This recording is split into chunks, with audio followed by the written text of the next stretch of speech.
Hello, this is Myrokos. Welcome to another Let's Play, and today we will be resuming the MSQ for Final Fantasy XIV. I took a little bit of a break because I had some work-related stuff come up, and I also just needed a break, which kind of helped out too, but I want to get back into it. And with that, if you like what you see at any point, please like, share, and subscribe on YouTube. Give me a follow on Twitch. Hit the notification bells. It's a small thing from you guys, but it helps out the channel a lot. Thank you, thank you, thank you. And with that, let us begin. So when we left off, Kryl said there was something going on, so let us see what's going on. And in case the audio breaks out, if that happens, I do apologize. My antivirus software has been kind of giving hiccups all of a sudden, and this seems to be a relatively new issue. Hopefully it gets resolved soon. But without further ado, let's talk to Kryl. 88, As the Heavens Burn. 545, and I have 539, so this would be a weapon upgrade.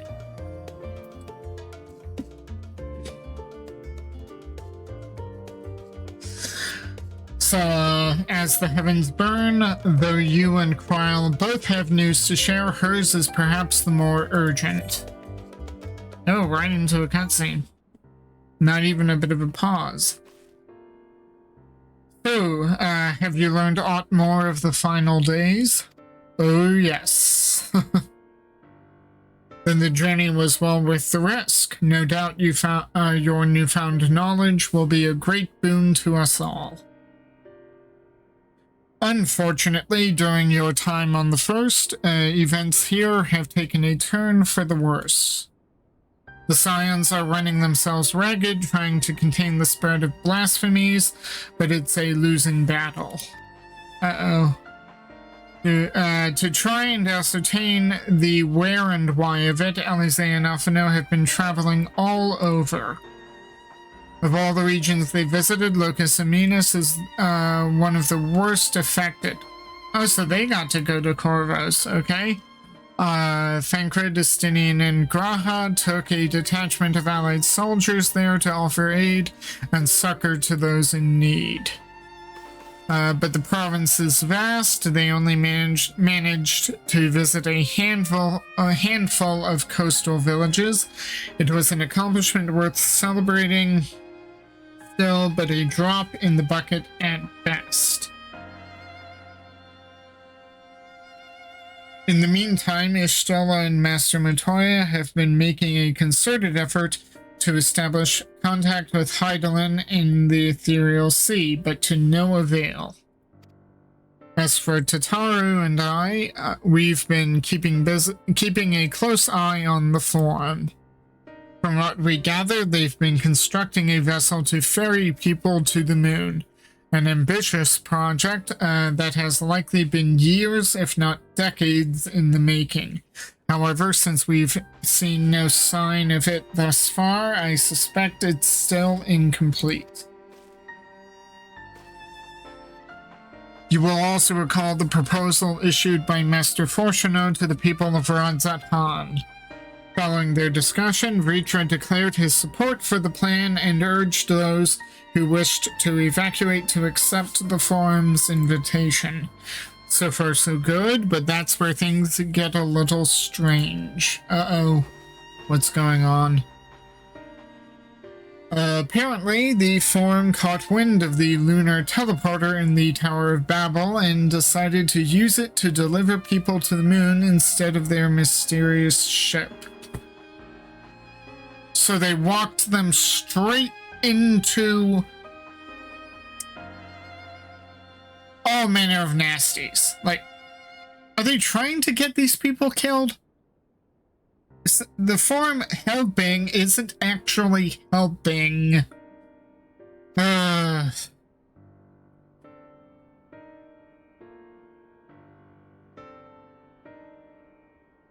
Therefore, to secure safe passage for the Hunnish refugees to the tower, Alphino, Alizé, Istinian, and Graha traveled to Garlemald not long ago. Trouble is, the capital was hardly the safest place to begin with, and now the final days have come to Garlemald. Surprise, surprise. Lovely. Shortly after our friends arrived, they were sent to rendezvous with Master Fortuno. Then panic broke out and our communications were severed. From what fragments we were able to make out before the link shell went completely silent, we can only assume the phenomenon has spread to the capital. Because of course it has. The others need you, Myrokos. Please, you must help them. It's what I do.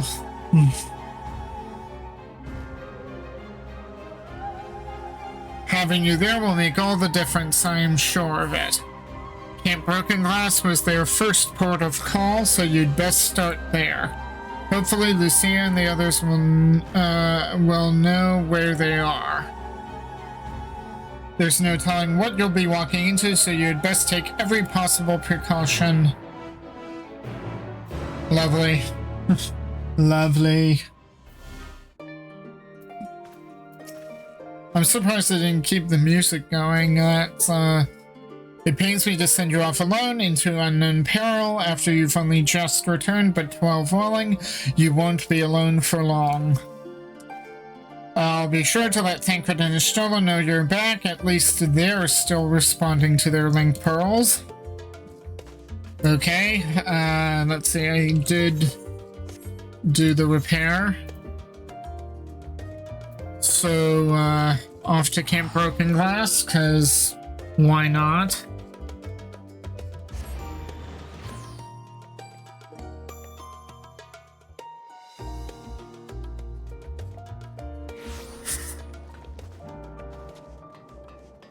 It's a duty. And yeah. I swear the Charlians are going to get everybody killed.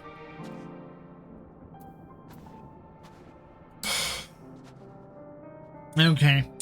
Myrokos, and not a moment too soon. The skies of Garlemald are ablaze, but it's events on the ground that concern me. As you will have heard, your fellow Scions arrived ahead of you. We cut the customary greetings short after we received word from our troops on the Magna Glaciers that the farm's airship had landed. It was then that the heavens began to burn. I dispatched your friends at once to ensure the refugees come to no harm. I would have you join them immediately. Additional support is en route, but we will discuss them later. I trust you are ready to depart. Oh no, it's the words! Upon departing from Magna Glaciers, several cutscenes will play in sequence. It is recommended you set aside sufficient time to view these scenes in their entirety. In addition, you will be required to participate in a battle. Your progress will be saved at certain points. In the event you are defeated, you will be able to try again from the most recent of these. Please note that if you enter battles associated with other quests or log out from the game, this progress will be lost. Well, let's get started.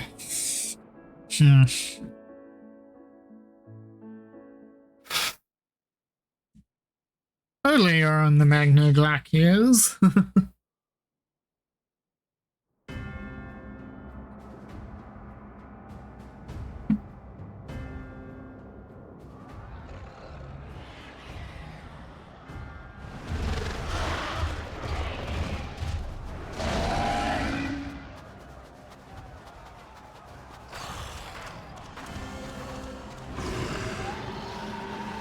Oh boy.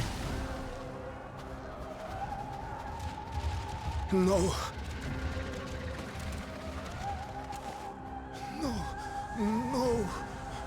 We were promised an escape. Not the same doom we fled.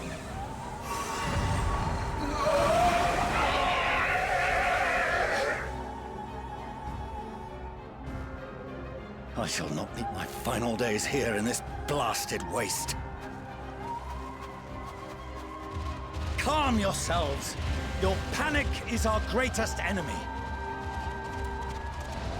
Come, we must build a line of defense.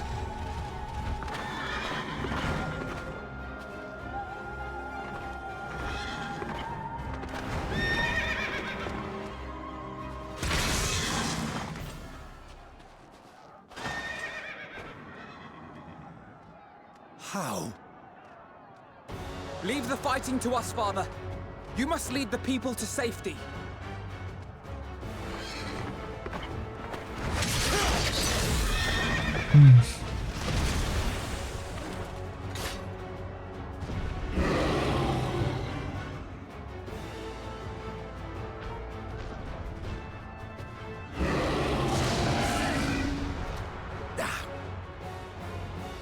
I can handle this pair.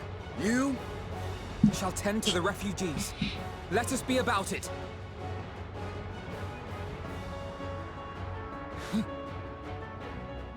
As you wish, my little lord.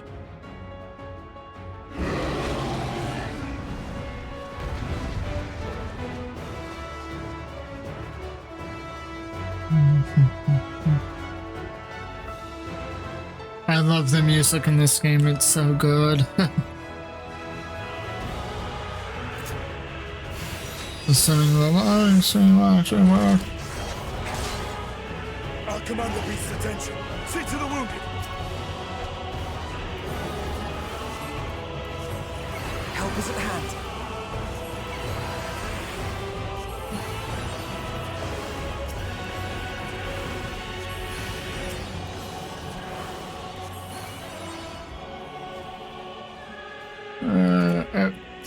You didn't get fully healed.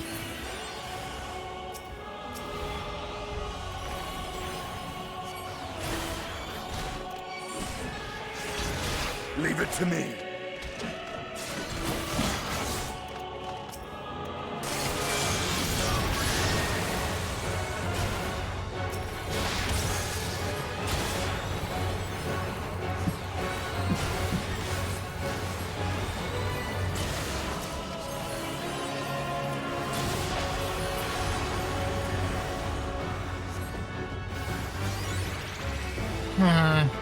Lovely. Oh no, you're turning.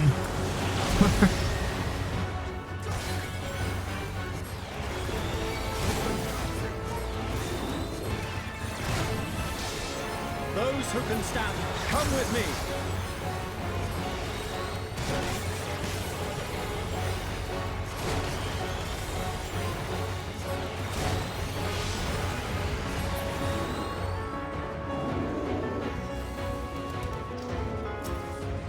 Easy now. Deep breaths.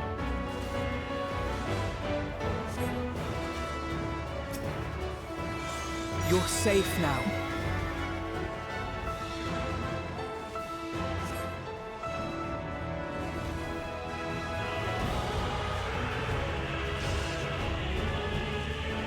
Worry not for the refugees, but for yourself.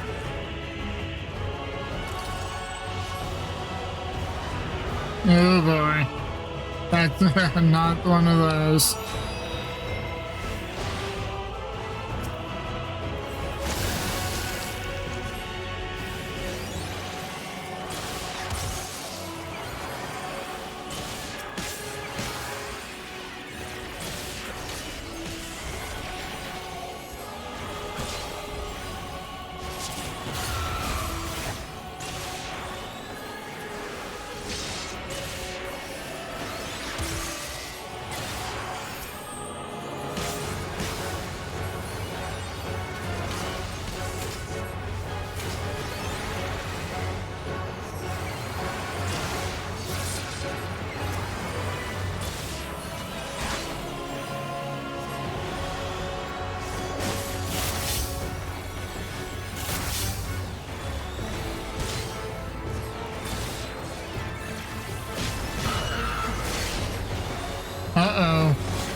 Okay.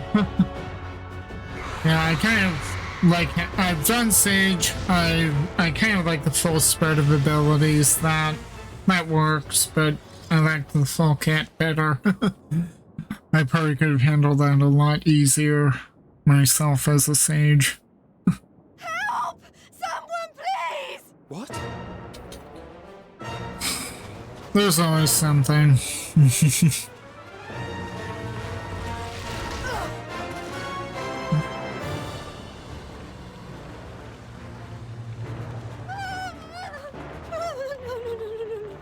Don't.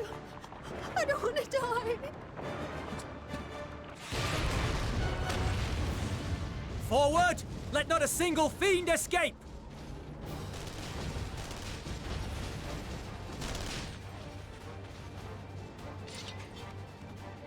Wait, that's... Euless and the army. So, you've recovered then? In time enough to be of aid, for once.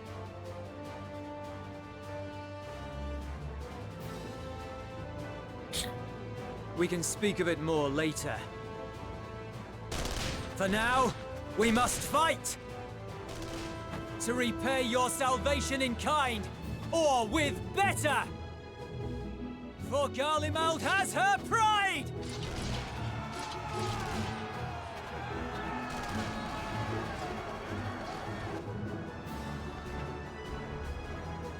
Of that I've no doubt.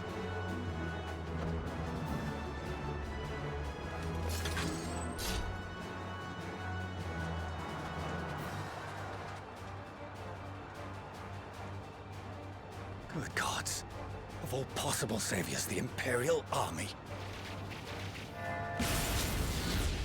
Oh! Yeah, in the meantime, what are you doing? Standing around docking. I had hoped to take all of them down at once. Think a withdrawal might be in order? Oh, sod that. You know who would never abandon these people to their fate. To be devoured by their former friends. That'd be beyond cruel. These beasts must fall here and now. Well then, I'd say it's high time we threw caution to the winds. So long as you spare me the heroic sacrifices. Now, let's go!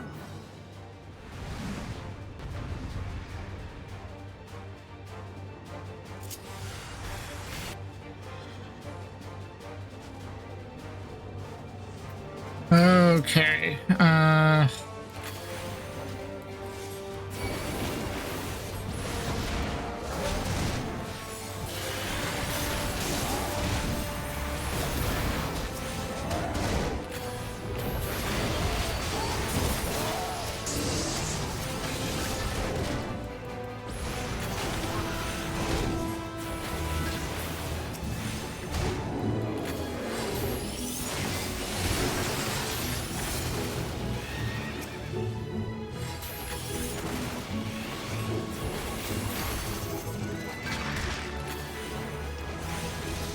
I wish I had my AoE.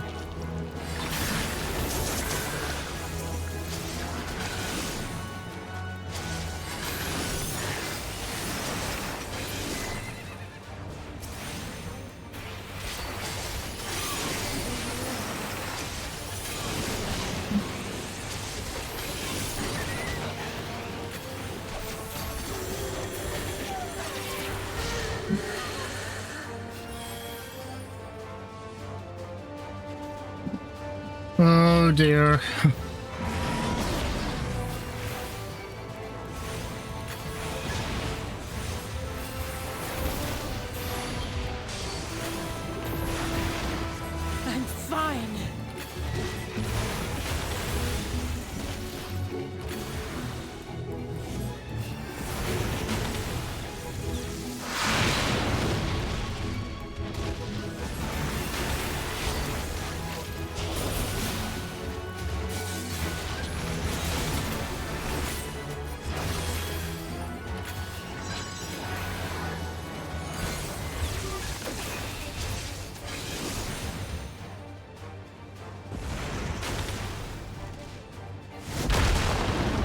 today.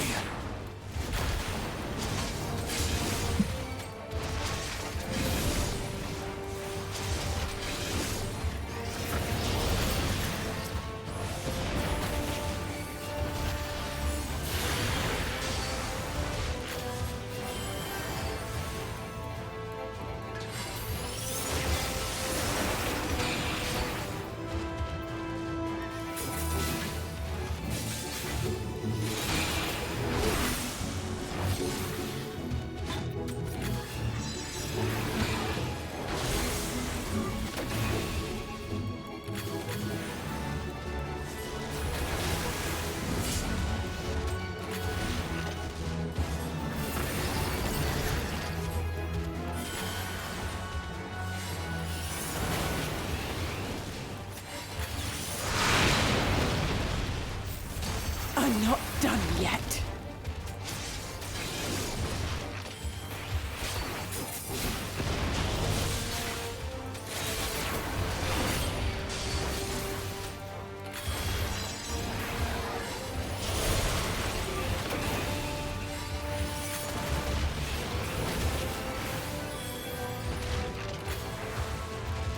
None to worry about.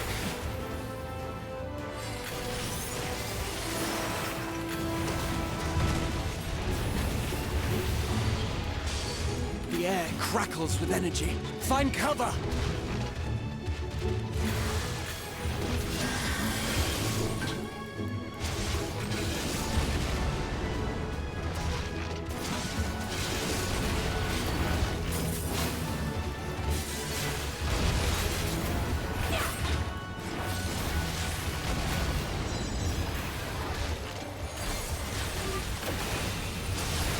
As they say, turnabout's fair play.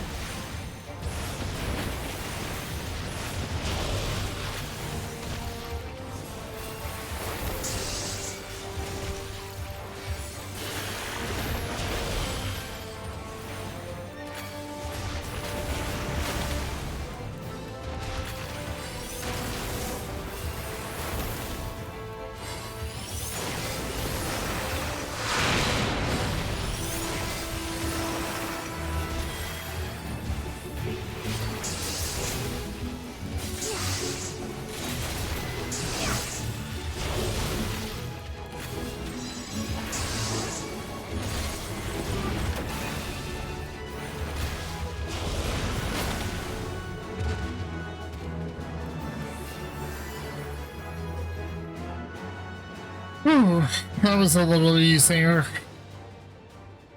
At least I didn't have to spend a lot of time healing Graha.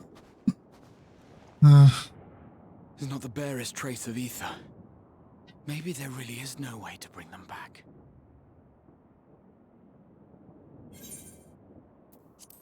Hey, voice acting.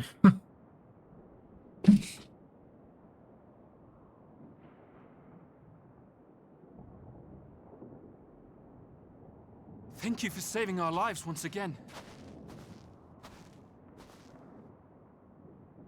I remember you, from Purusha. You helped us there too, didn't you? Ah, you're from Palaka's stand. I'm glad you're still in one piece.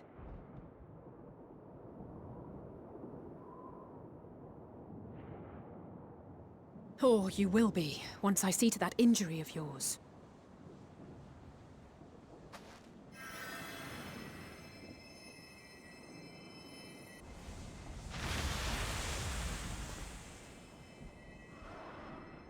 Look out!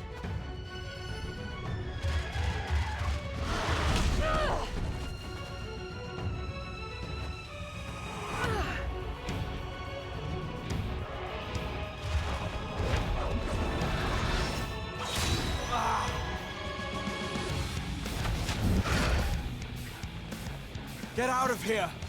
Quickly!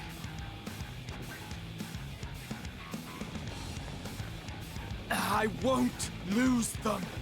Not a one! This will be a brighter future!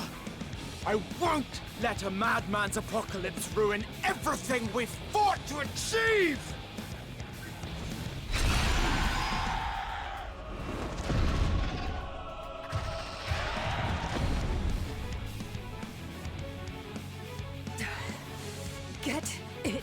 together, Alizé.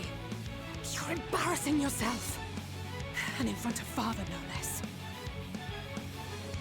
You might never measure up to our champion.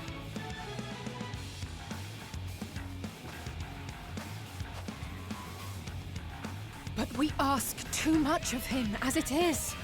You mustn't let our sword in the darkness fight alone.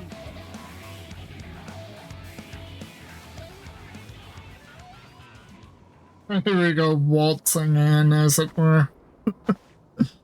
Nice.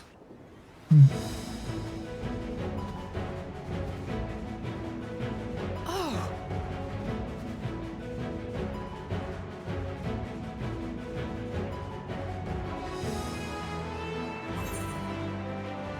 I'm back. You've done well in my absence. This is precisely why you never skip your squat regimen. Oh, that's too good.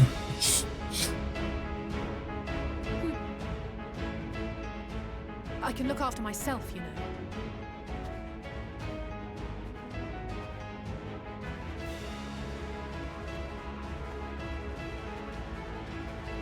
Everything's in order, I trust?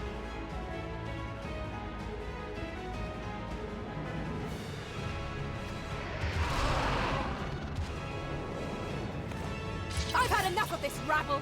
Come on!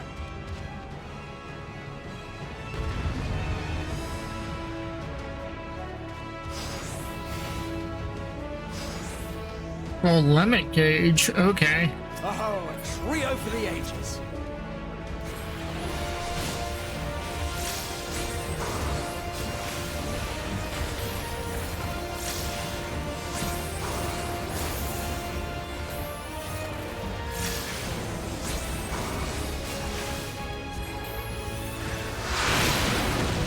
Ooh. That was a little close.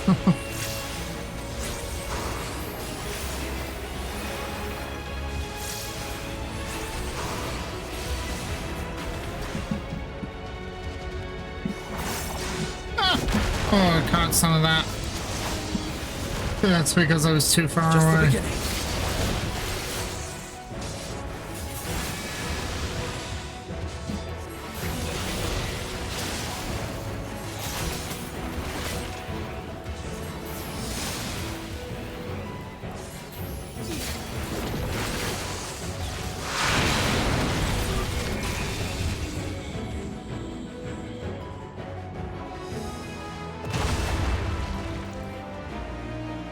I had a feeling I'd find you here. Oh god, This will be the last of the worst troublemakers. With me! Ross nearly out of health.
You've been in my debt since I was born.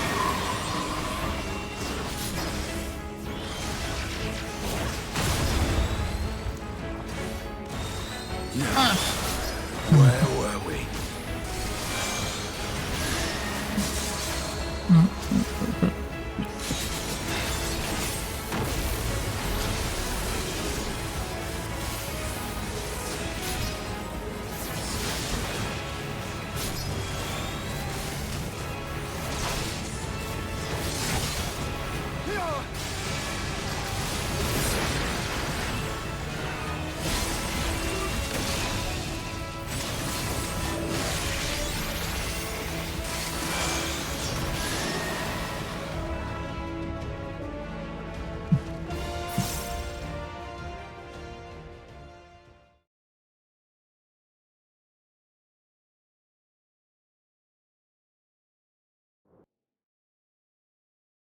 Well, that was kind of fun. uh,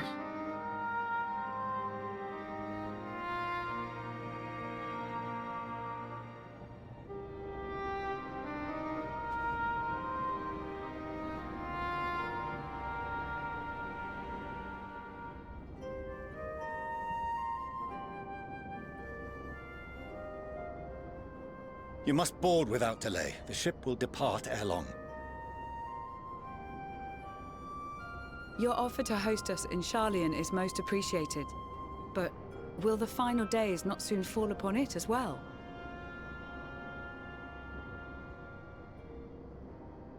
Your hesitation is not unwarranted. The satrap entrusted me with your lives, yet I have failed your comrades. Nor are you wrong to fear that this corruption will continue to spread. I cannot promise you complete safety, even in my homeland.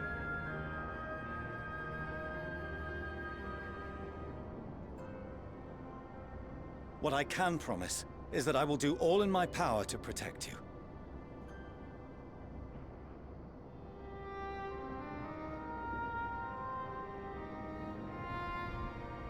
That power is not inconsiderable. Even now, my countrymen are preparing the vessel that will deliver us to a sanctuary on the moon. Join us on our journey there, and beyond, to new horizons. Come to old Sharlayan. isn't that where you were supposed to be taking them in the first place?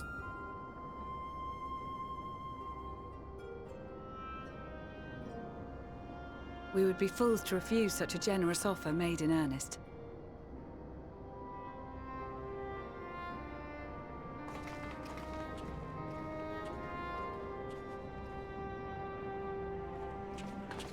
It seems they've a new destination. The people of Radzat-Han have known too much suffering. The march to Garlemald will only bring them more, short though it may be. I quite agree. Fortunately, they have you to look after them. Yes. Well.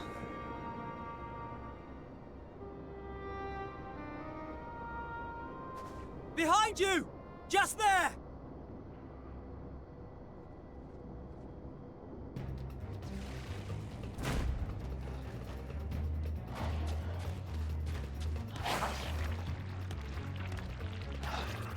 More of them.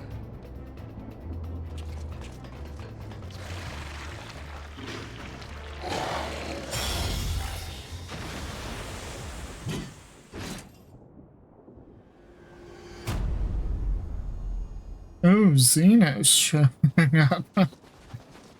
Xenos! Here!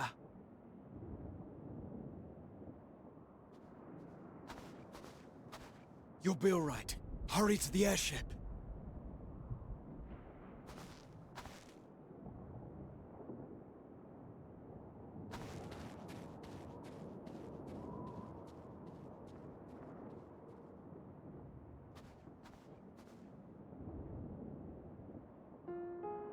Why have you come? A heretofore unseen beast.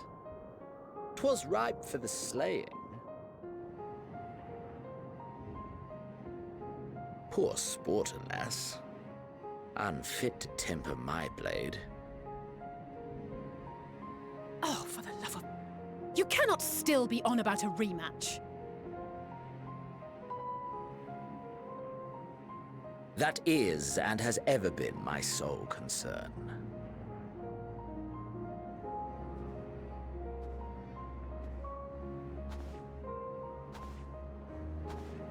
You, on the other hand, are fixated on a different quarry. Your passion pales before mine, yet neither hate nor despair seems sufficient to recapture your misdirected bloodlust.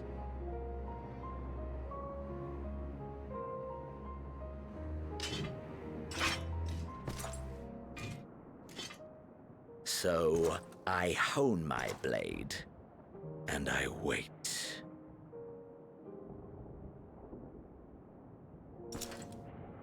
That's it.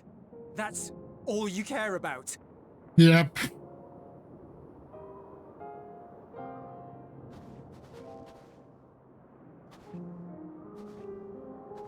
Garlemald is in ruins. Our homeland, the nation you rule, is as good as gone. Along with so many of its people. Not just soldiers like us. Not only those who fought and killed for power and duty. Innocent civilians.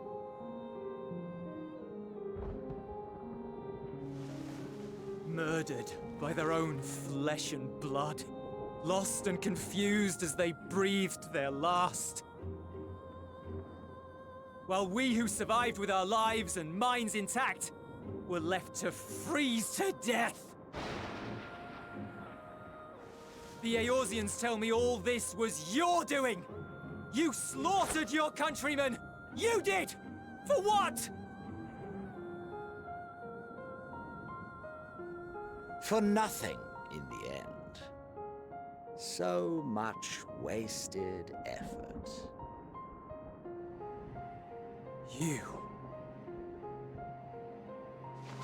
You bastard! For your own sake, Eulus, you must control your anger. It will serve no one should it consume you and see you transformed.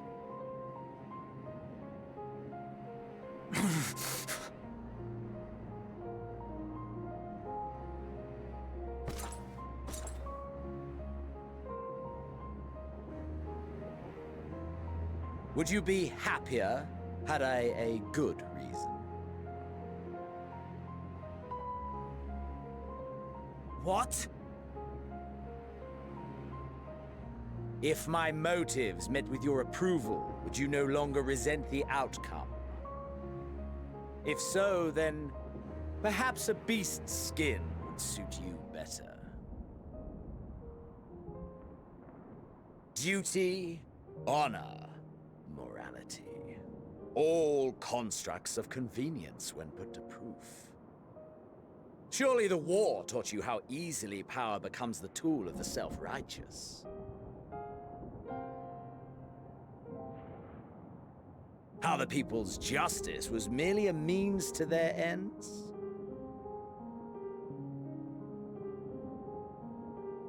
Yet you would ask me why. Ask any creature of this star and those above for answers, and they will tell you what suits their fancy. And they would be right to do so. What meaning there is to be found in the petty vicissitudes of your existence must be gleaned by you, and you alone. Sadly true. We each are responsible for our own lives. Should you seek it in battle in the fruitless pursuit of my demise, then come. Assume your rightful place as a notch on my blade.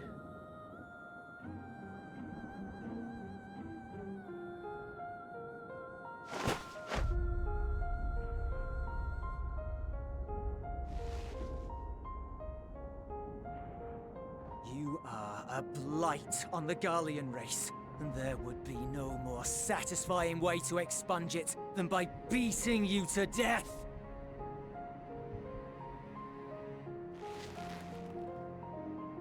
But I will not be party to another tragedy. I refuse to lose anyone else because of you. So go. Go! And may we never suffer your madness again!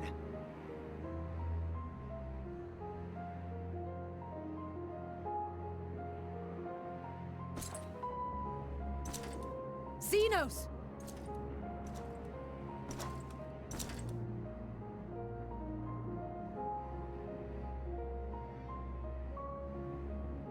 Perhaps you found meaning in living this way. I cannot deny you found strength. Yet if you only pursue your hedonistic pleasures and pay no heed to the plight of others, then no one will give you the time of day. You will never get what you want, not even the battle you pine for so dearly. You'll be alone for an eternity, and you'll deserve every agonizing second of it.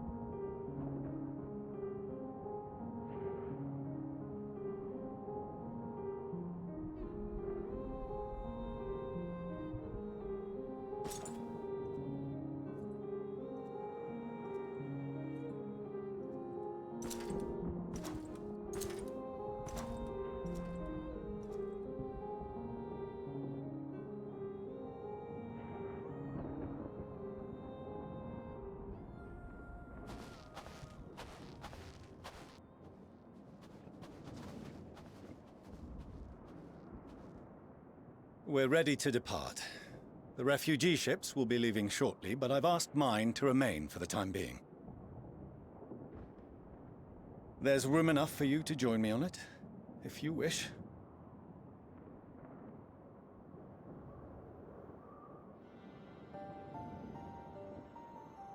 Do contain your surprise. I needn't agree with the Scion's methods or intentions to acknowledge that their deeds are deserving of gratitude. We appreciate the offer. But might I ask why you are delaying your departure? I presume it is not solely for our benefit. I must visit Garlemald ere we return to Sharlayan. Having caused such an uproar, 'tis only meet that I explain myself to the Ilzabard contingent.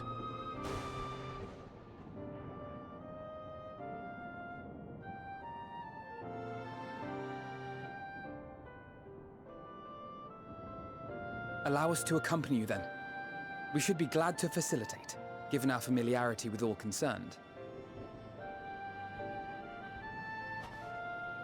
If you would like to join as well, Eulus, we can speak of recent events on the way.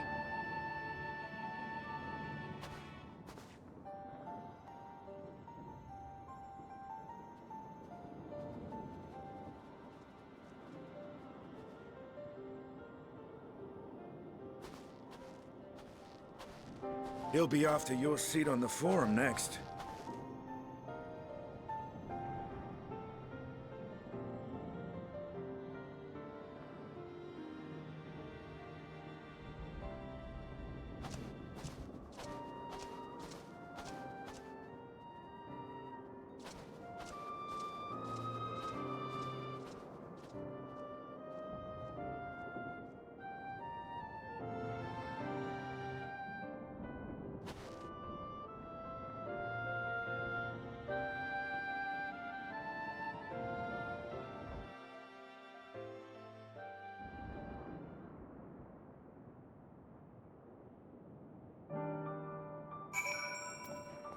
Huh.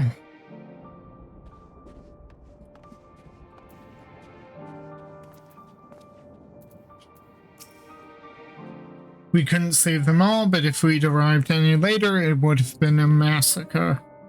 Things were looking bleak until, you and the First turned up. Though there will be time later to discuss your journey to the First, there is one thing I must ask. Did you perchance speak with our friends in the Crystarium? Yep. Lena and Bucklug both warned me against overexerting myself.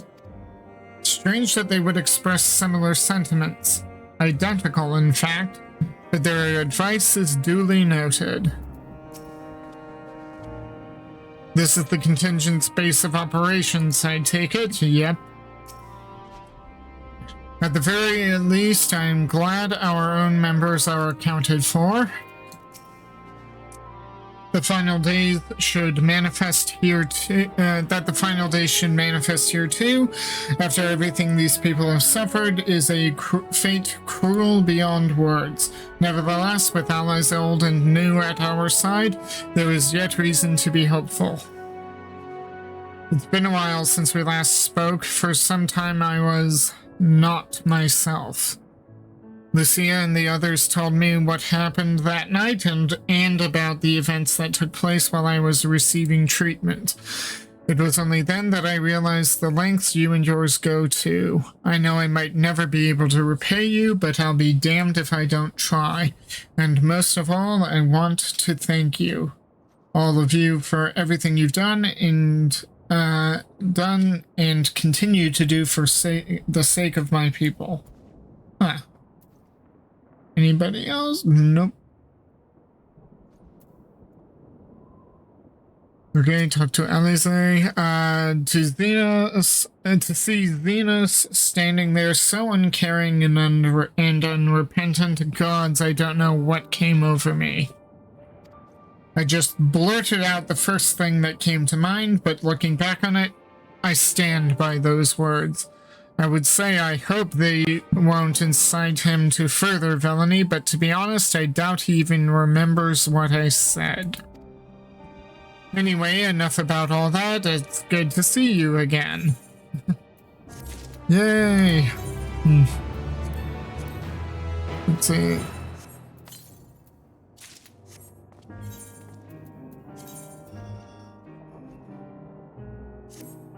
Ah, okay.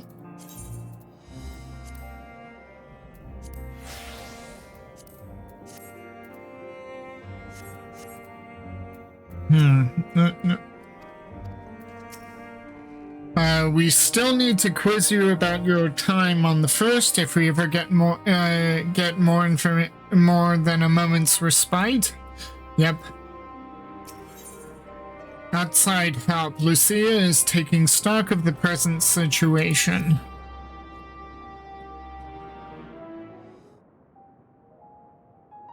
No major injuries then. Good. I briefed the recovered soldiers and sent them on their way as quickly as I could, but nevertheless feared they would not make it in time.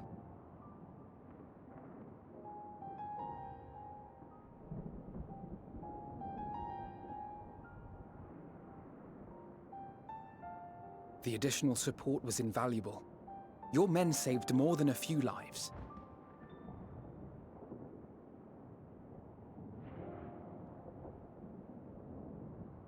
Though not all, I regret to say.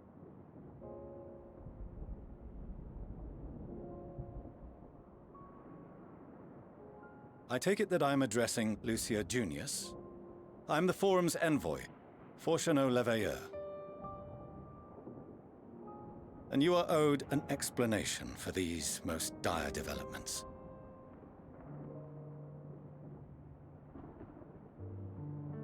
At the least.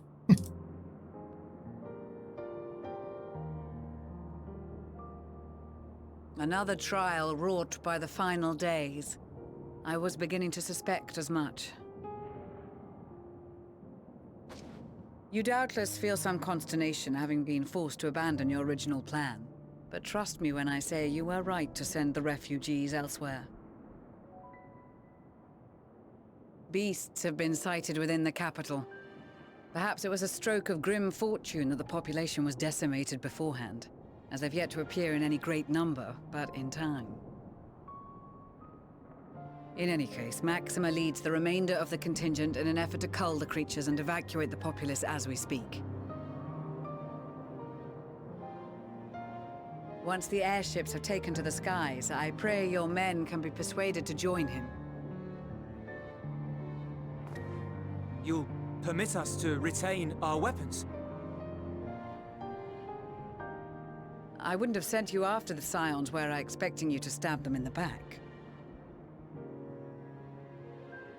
And I, for one, would not consider past transgressions more relevant than future contributions. Regardless of the circumstances that saw us at odds before, we need men of courage now, more than ever.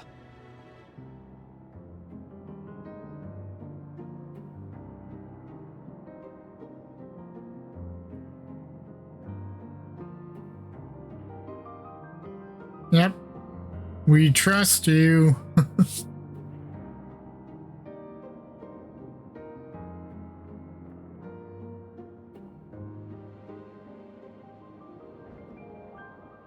We swore to defend Garlemald, and so we shall.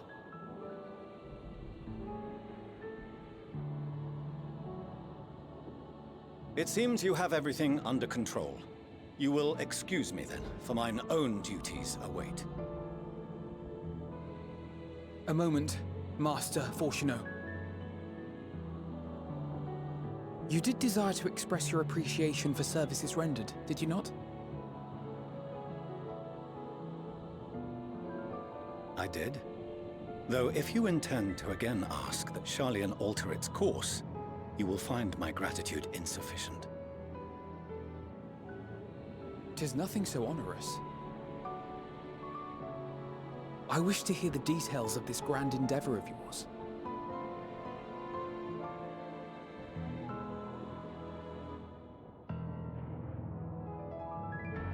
Do you swear to listen and to learn, and not to embark upon some scheme to impede us? I swear.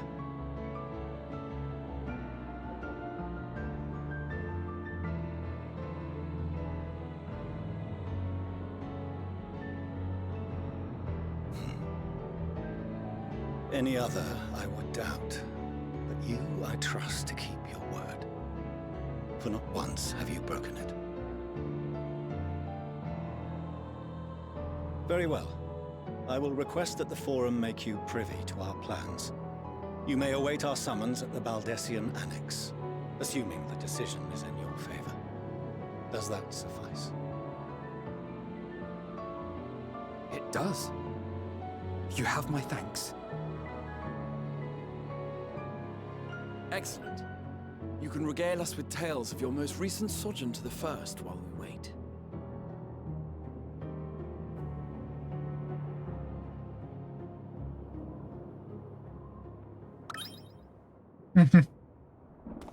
Did you hear something just now?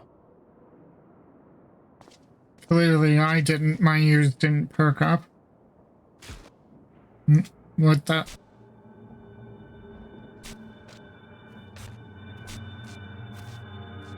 What?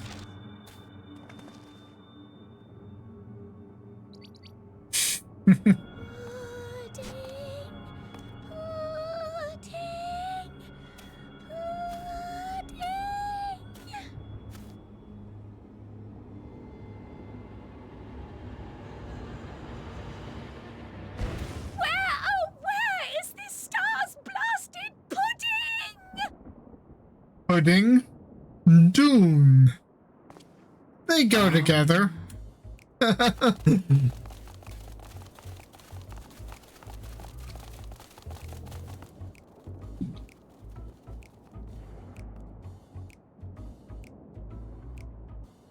Dawn may banish even the darkest night, and to this bitter clime bring warmth and comfort. What the? You're wearing that here? 'Tis heartening to see such an assembly upon my return. I thought often of you whilst I looked down upon our star's brilliance from the moon above. Yes, but what are you doing here? And dressed like that? Aren't you cold? Verily, I fear for my health should I proceed to expound upon our purpose ere I procure more suitable garments. Then allow me summarise. We're here because none of you lot are up there. Nor has anyone deigned to send word about any changes in the plans. It's rude, is what it is.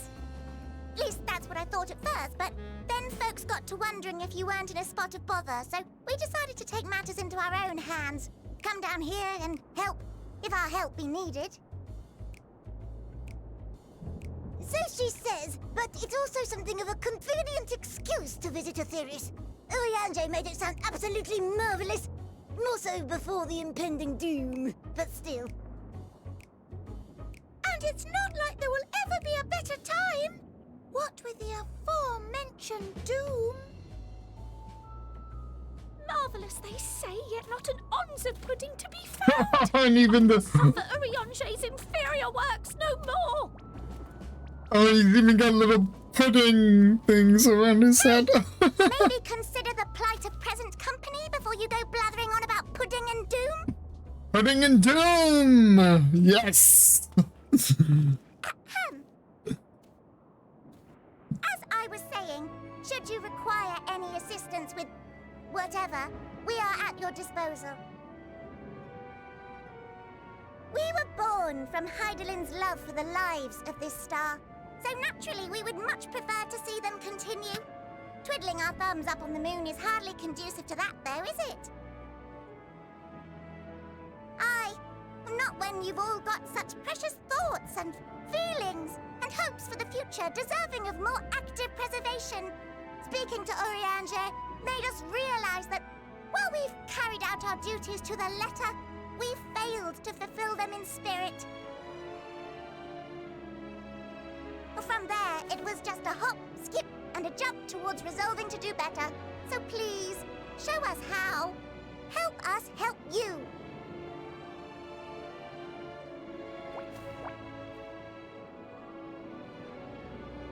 Forgive me, but are they... Thy distant collaborators, indeed. Hail, fellow! Well met! You'd be a member of the Forum, would you? It's an honor and a pleasure to meet you at last. I'm Livingway, Hydaelyn's right paw.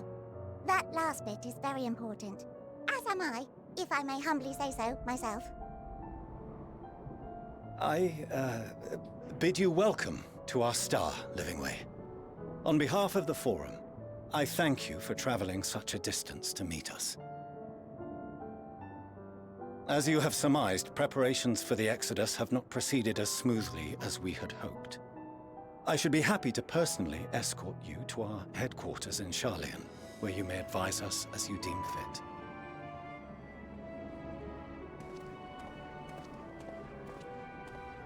'Twas with reluctance that I set aside the great work of readying the moon for habitation.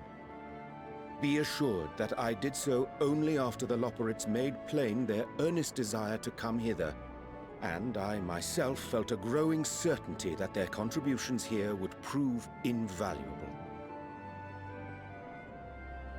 'Tis trite, perhaps, but I followed my heart.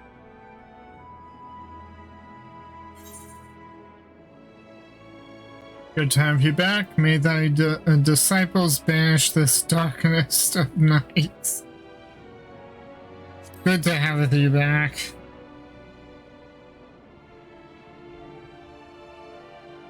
For a time, at least. Nevertheless, 'twas worth the journey to find present company well. Wilt thou attend us at the Forum and lend thine own wisdom?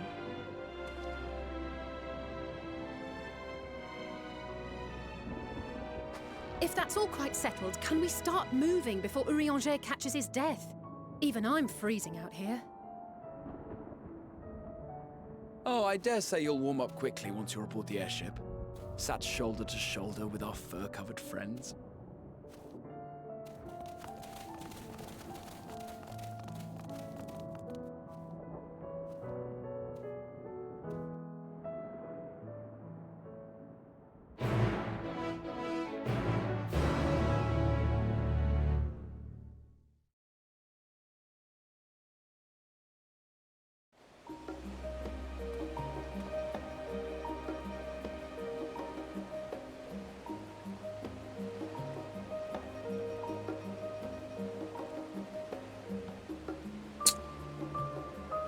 and we're back in Shoreland.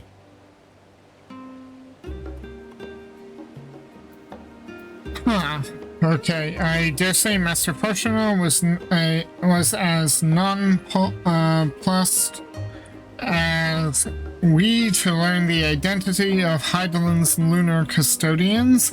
As he will soon discover, they have much and more to offer the Forum. Might I suggest we return to the Annex forthwith? We may yet have time to discuss thy recent adventures ere we are summoned to the rostra.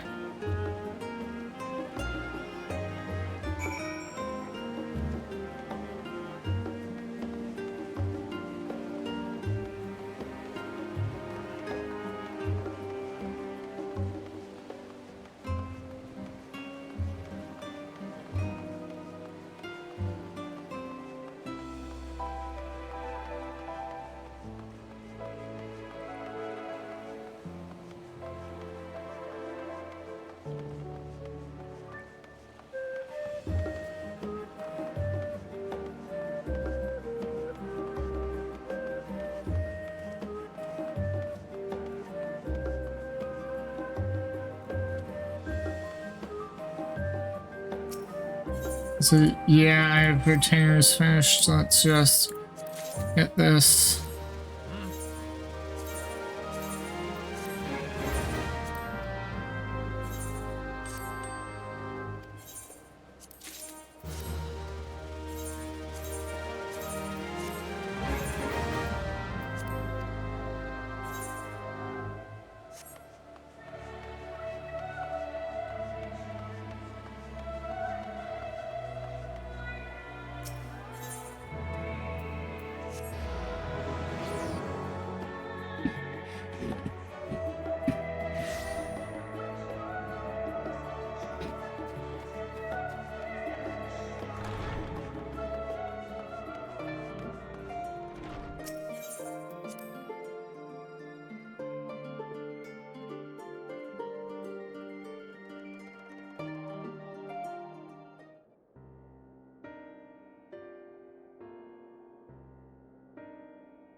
Not that I'm complaining, Oriange, but I wasn't expecting to see you quite so soon.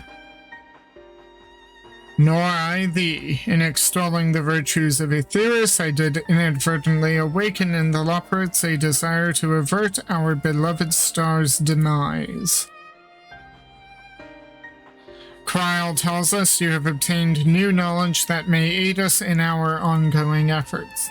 I've news to share regarding our study of the ethereal sea, but your findings are certain to be of greater interest, and so I would rather hear them first. To what revelations did Hydaelyn's Elpis flower lead?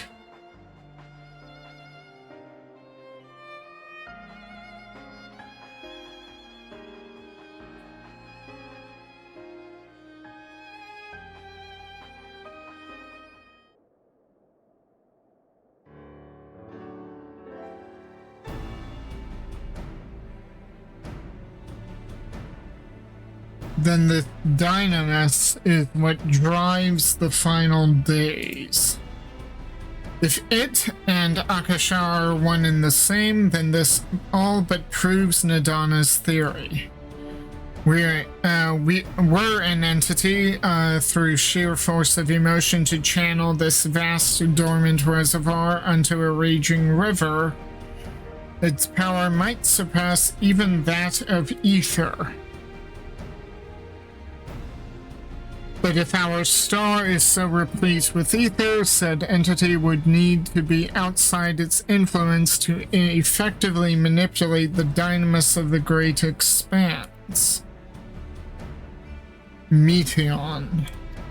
Or rather, the sorrow and suffering of fallen civilizations that she has been hoarding for millennia. Untold anguish and fear and hatred drawn from every corner of the universe, all for a single purpose, the destruction of Aetheris. Then our foe is no longer some unknowable calamity. We have but one aim, to defeat Meteion. You make it sound so simple, but you are not wrong. Vanquish Meteion and we deliver the world from the final days. But to even attempt it, there are two conditions. First, we must determine her location. Before Meteion escaped, an enchantment was placed upon her by Vena, the woman who would become Hydaelyn. The implications of temporal magics are not entirely understood, and so we cannot assume that our Hydaelyn and the Vena you met in Elpis are one and the same. Nevertheless, due to her intrinsic qualities as an all-powerful being, I'd wager that Hydaelyn possesses the knowledge we seek. Whether she would share that knowledge with us, however, remains to be seen. After all, she intends for us to flee Aetheris, not to stay. Do you suppose she had abandoned her pursuit of has abandoned her pursuit of Meteion? The Vena I know would never give up, no, but Meteion is still out there.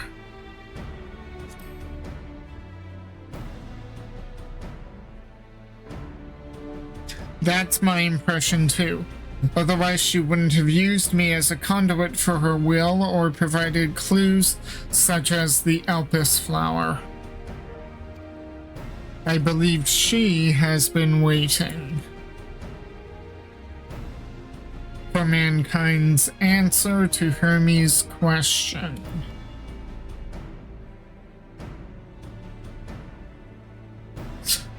So what's the second condition? We must find a means to reach Meteion. Naturally, our chosen method will depend entirely upon wheresoever she has made her nest.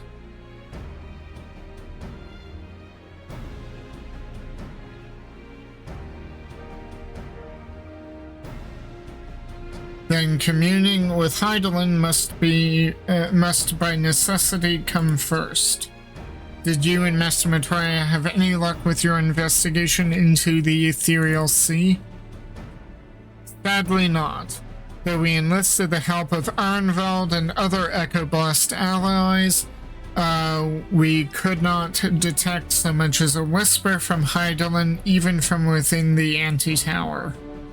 Master Matoya is of the opinion that in the years since abandoning it, the Forum has found some other method of receiving instructions from Hydaelyn.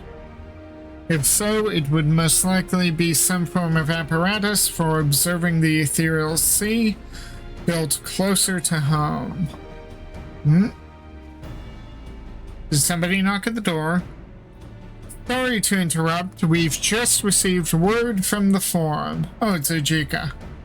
Your presence is required in the rostra where they intend to discuss the Great Exodus. Then Father was able to persuade them. They're finally taking us seriously. Let's hear what they have to say.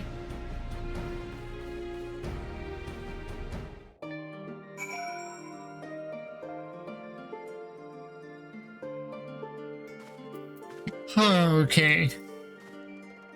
I think the Crystal Tower of the First is capable of such feats as sending one's soul unto the distant past. The events you witnessed and helped shape may yet hold the key to forestalling the final days. I'm reminded of dear friends in a future I unmade, whose selfless efforts saw the 8th Umbral Calamity averted in this timeline, at least too much has been sacrificed for us to abandon Aetheris now. After sending Graha and Destinian back to Garlemald, I stayed in Locus Amunis for a time. Being an imperial province, it was already in turmoil before the onset of the final days. You wouldn't believe the difficulties we had overseeing the evacuation of the villages we visited. I have faith the detachment we left behind will continue our work and shepherd the people to safety, to what safety can be found in a world coming to an end. Master Matoya has suspected for some time that the farm has been constructing a new facility for the purpose of surveying the ethereal sea. Of course, as the custodian of the anti-tower, which would presumably be rendered obsolete as a result, she has a few things to say about that. Nothing that should be repeated in polite company, you understand? After you left for Garlemald, I went to Labyrinthos and tried to reach Hydaelyn using the Elpis flowers. Alas, my attempts were in vain. I can only assume that she spent a vast amount of her power in the confrontation with Fandaniel and is presently unable to communicate. Indeed, as her presence left my body, I could feel how faint it had grown. Yikes. I hope you don't mind me staying behind while you attend your big meeting. The rostra reminds me a bit too much of the supremely scary tribunal in Ishgard. You'll forgive me if I keep my distance. Yeah, I can kind of yeah, that's understandable. Father has granted us the opportunity we've been waiting for, though we know not what information, if any, they intend to reveal. There's only one way to find out: to the rostra. Well, that was a much quicker response than I was expecting. Nice to know our efforts on the Magna Glacias didn't go unnoticed. At first, I wasn't sure what to make of Hermes and his motives, but it's like we discussed at the Great Work. When faced with the harsh realities of life, some seek the release of death, others grow defiant, they fight. Either way, it is our right to choose. 'Twas Hydaelyn's commandment that in the event Zodiac should perish, the Loporrits were to deliver the people of Aetheris from harm. Though that be the limit of their duties, they possess knowledge unparalleled of the great expanse and the means of its traversal. Should they be persuaded to assist in our efforts to reach Meteon, we would do well to heed their counsel. True enough. So now we got to speak with the roster steward.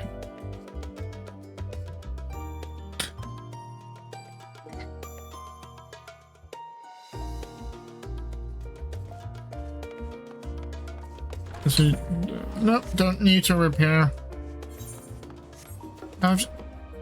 Okay, so that's the weapon I have now. Okay.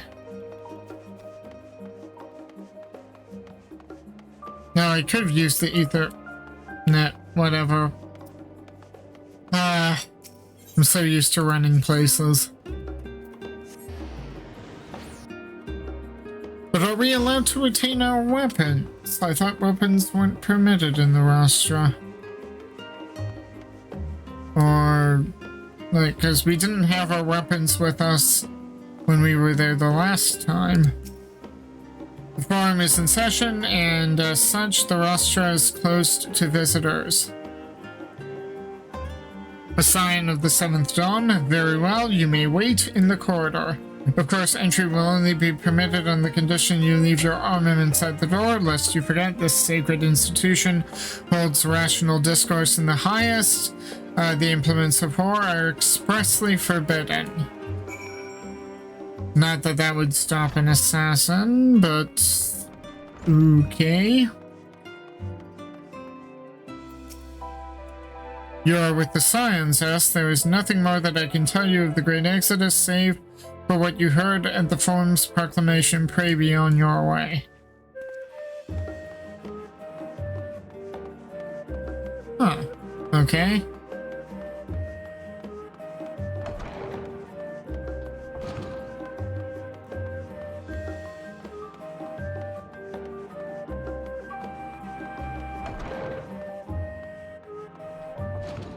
Ooh. Lookout point. Sightseeing log. Must get.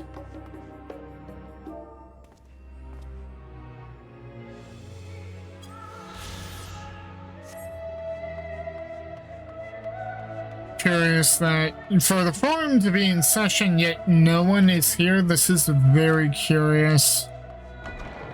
Oh well, time to wait.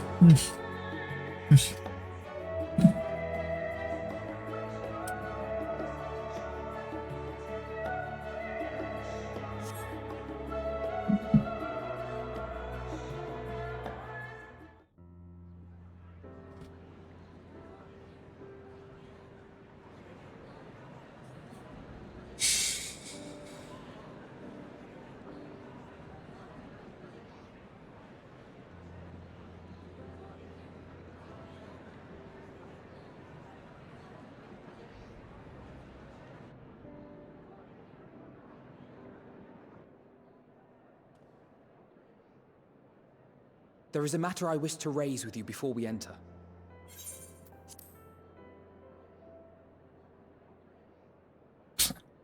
We are here to listen and to learn. But if the forum's plans are more or less what I expect, then I should like to make a proposal that will serve our ends. By your leave, of course.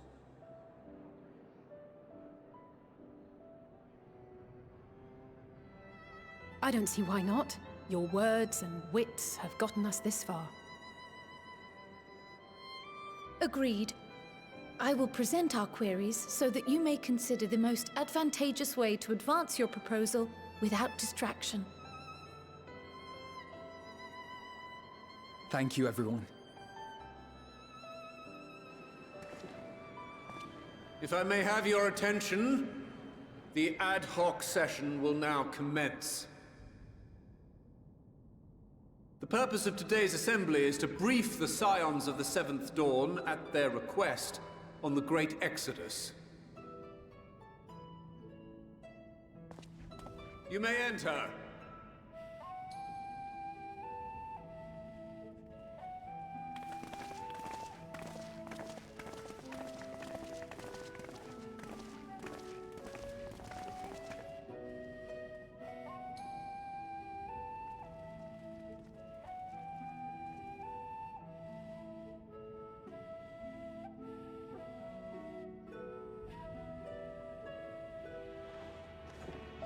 On behalf of the Forum, I commend your heroic actions on the Magna Glacies.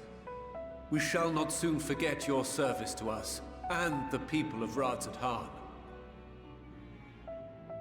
The Satrap, whom we have informed of the refugees' new arrangements, sings your praises as well.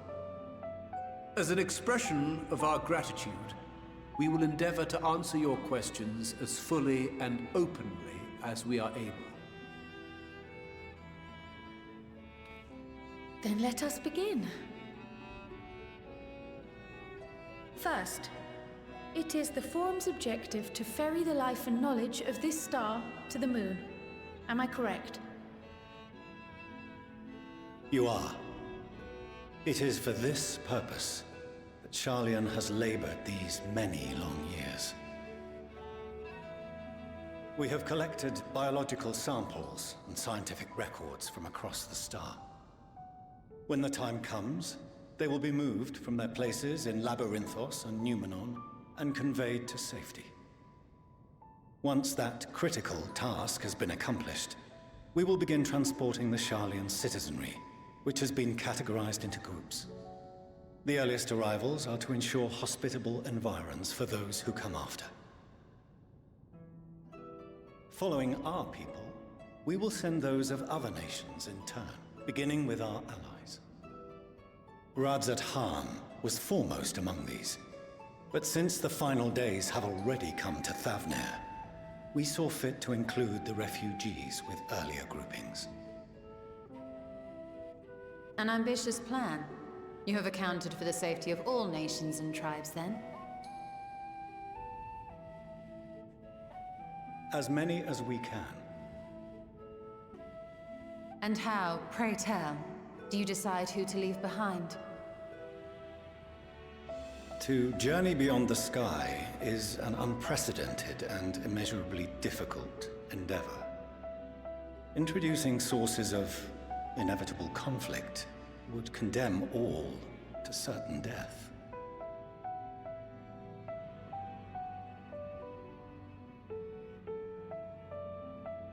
Questions as to the validity of that approach aside, are your plans proceeding apace? We're under the impression that your primary means of celestial transportation is incomplete.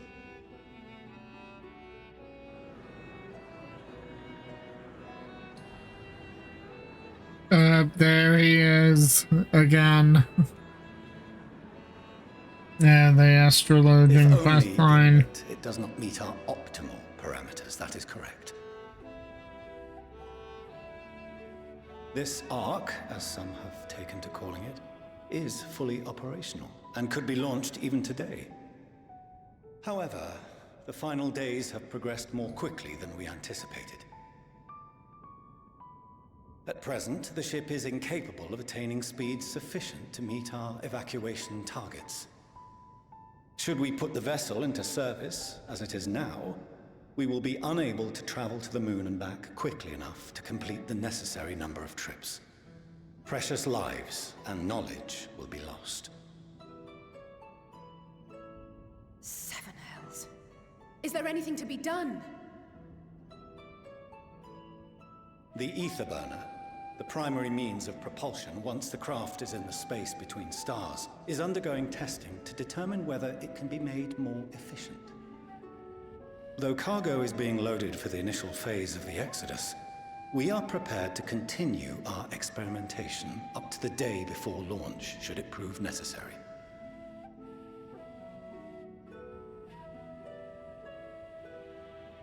What if the Scions were to solve your problem?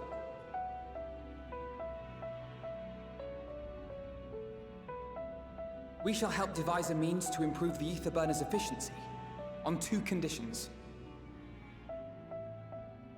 If we succeed, you must allow us to meet with Hydaelyn.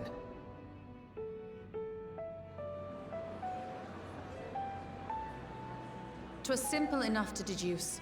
You have a Concord, and so you would never have abandoned the Anti-Tower had you no other means of communication. One far more convenient, I suspect.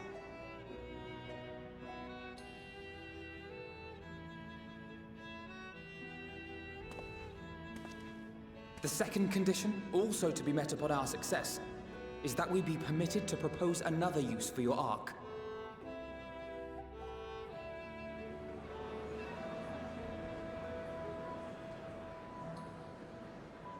We would be at liberty to refuse this proposal.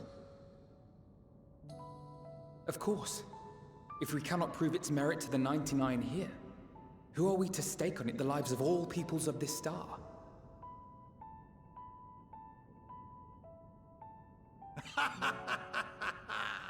Delightful as always, Master Alfino.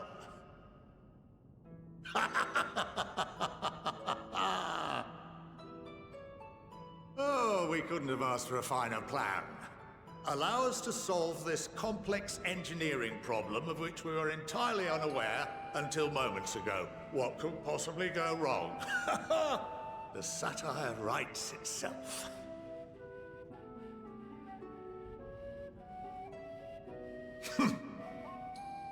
Yet, what field has not benefited from a change in perspective? When we are at wit's end, what we need is not the same dry theories recited ad nauseam, but fresh inspiration.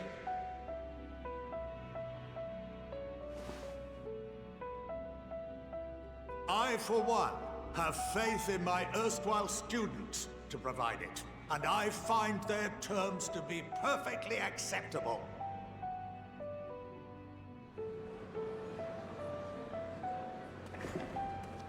Order! Order! We have no time to waste on debate. I call a vote. All in favor of agreeing to the Scion's terms?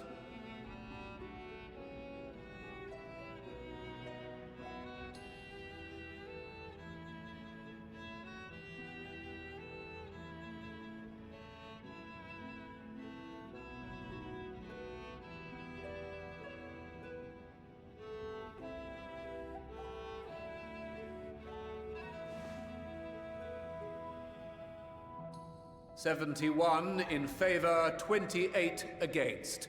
The ayes have it.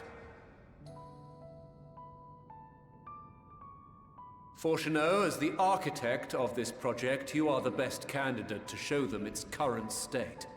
And bear in mind that regardless of your personal misgivings, this is the will of the Forum.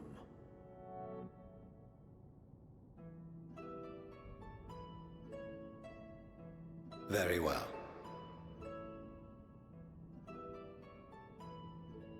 I call this session to a close. Return to your tasks with urgency. The final days wait for none.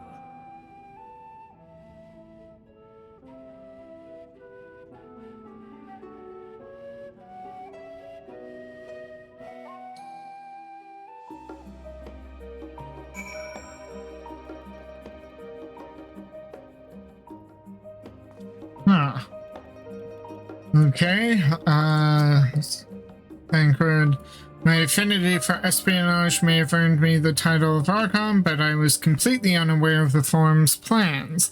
There may have been clues here and there, and had I been of a mind to look for them, but contemplating that possibility only serves to further wound my pride. Not that anyone could have realistically surmised that their brilliant stratagem was to build a giant ship, fly to the moon, a still larger vessel in truth, and use that to travel to another star. Even now, the whole idea seems positively absurd when spoken aloud. Of late, I have seen no sign of the Loperids. This being their first opportunity to experience the wonders of Sharlayan, the potential for misadventure is nigh infinite. Oh dear. Where are they? Perhaps if Midgard Zormer were still alive, in the traditional sense, that is, he could have offered to help the vessel attain the necessary speeds. Then again, there is no guarantee his contribution would make enough of a difference to matter. Sure enough. The further we pursue the mysteries of the universe, the more I struggle to comprehend the fortuitous nature of time itself. We measure and quantify it based on observations of celestial bodies, such as the sun and moon, but from your account it is unclear whether the ancients viewed time in a similar manner. I mention this because while Vanan knew the final days would recur at a defined point in the future, she presumably had no way of knowing exactly when. Even so, the completion of the Forum's preparations to escape to the moon aligning so closely with the advent of the final days is surely no coincidence. I'm a little vexed that we've yet to learn of the Forum's replacement for the Anti-Tower. Though I expect that in time, they'll share that with us too, and with Master Matoya if they've any sense. I'll admit bringing up the issue of the Forum's incomplete arc was more than a little daunting. They were, to their credit, quite open about the current state of affairs. What was even more surprising, though, was when they took Alphano up on his offer. True enough. While I very much take issue with the Forum's approach to selecting whom to save and when, they're not wrong for wanting to minimize potential conflicts. Fortunately, if this plan of ours actually works, the Great Exodus itself will become entirely unnecessary. Rest assured, I have every intention of honoring the Forum's decision. Someone else is here. Okay. Sorry about not letting the rest of you in on my plan. I was admittedly thinking on my feet for the most part. But since we require both a means of communing with Hydaelyn and reaching Meteon, in the spur of the moment I saw involving ourselves with the completion of the arc as a way to work towards both objectives simultaneously. However, we must first keep our end of the bargain by solving the problem of the ether burner.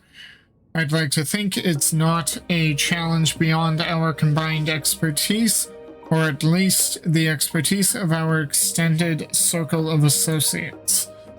It might behoove us to learn how an ether burner actually works before we attempt to improve it, though.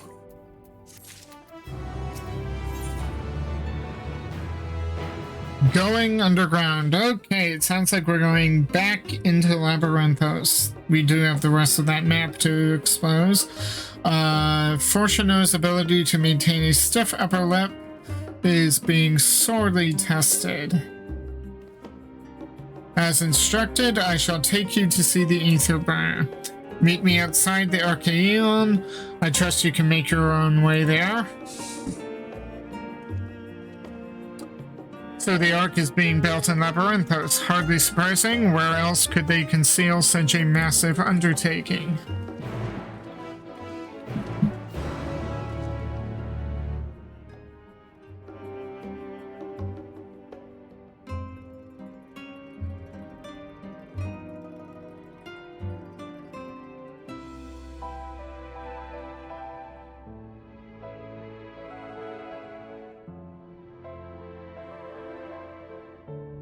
Okay, so we need to go to Archaeon. Yep, here we go.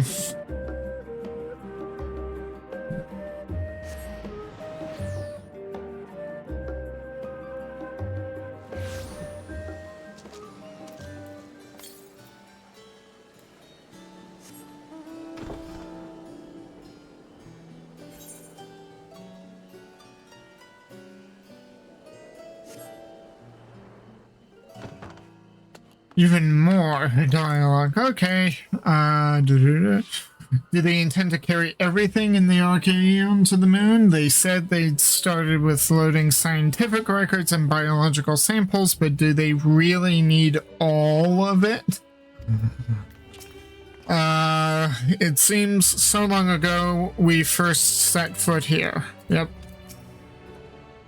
Where once we were refused entry, we are now welcomed as guests. True. Yep. Among the many and varied documents sent to the moon, I did chance upon several inventories made in the Archaeon. Mayhap the Forum believed such records would provide insight into the intricacies of clerical duties. Regardless, the Loporits did not consider them worthy of more than a cursory glance. That we have been granted permission to enter the lower levels is proof of our increased standing. Would that they had been willing to confide in us sooner. It has been many moons since I last visited Labyrinthos. As vast as the archives were back then, they've only continued to grow in the days since. Some would surely object to the Forum allowing foreign elements to have the run of their secret facilities. We should count ourselves lucky. I don't understand the appeal of reshaping it to look like the world above. Make your peace with what it is, or go outside if that's what you prefer. Yeah. Our destination lies in the lower levels. The Forum, in its wisdom, has granted you access to the Archaeon's lift. Step inside and have Ophaline take you to the medial circuit.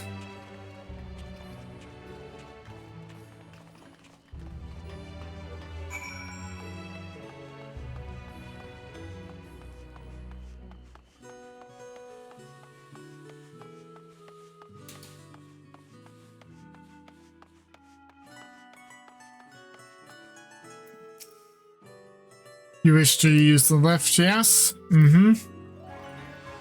It would have been so much easier to have been able to just do this earlier.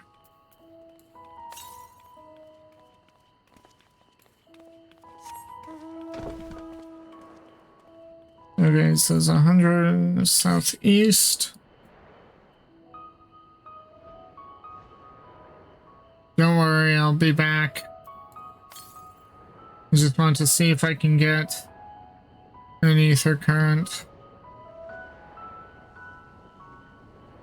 Especially since it looked like I missed one.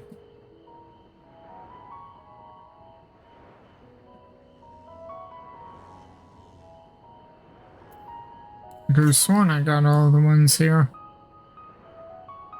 Northeast. Didn't I get the one up here?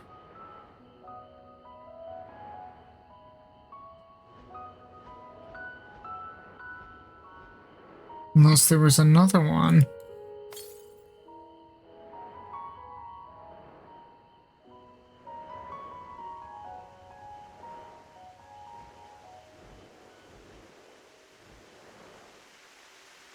Huh.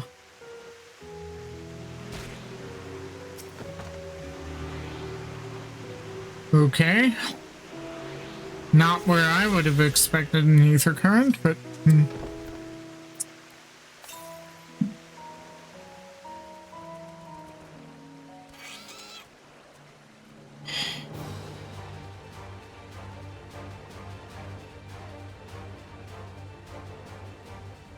Definitely not where I would have expected an ether current. But okay.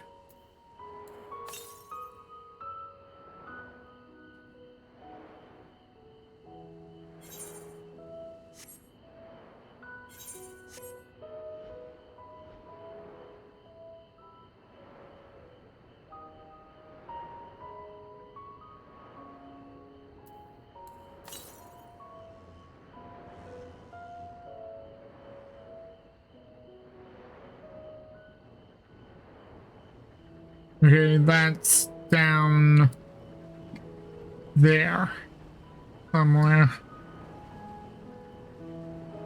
I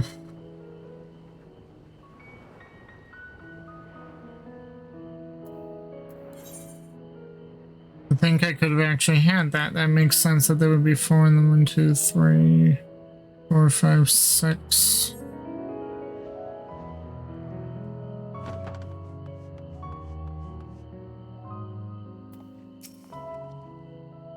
I sent your associates ahead to Logisticon Alpha on the other side of Merrill Agronomics. Actually, there is something I've been meaning to what? No, never mind. It can wait. Let us attend to the matter at hand.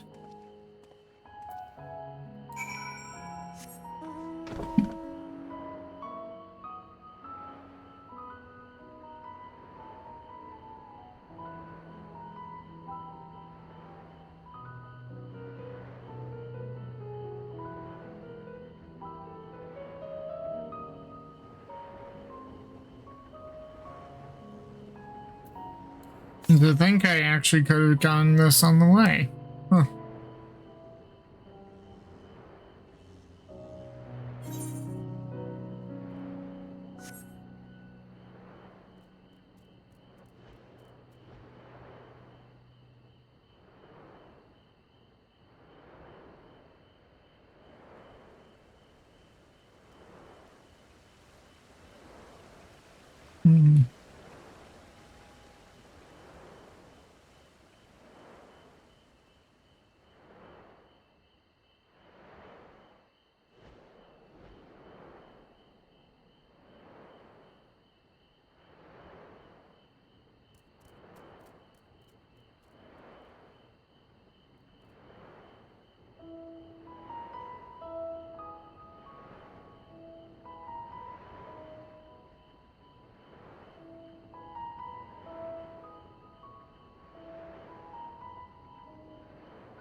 The fields we passed along the way brought back memories of Ferndale.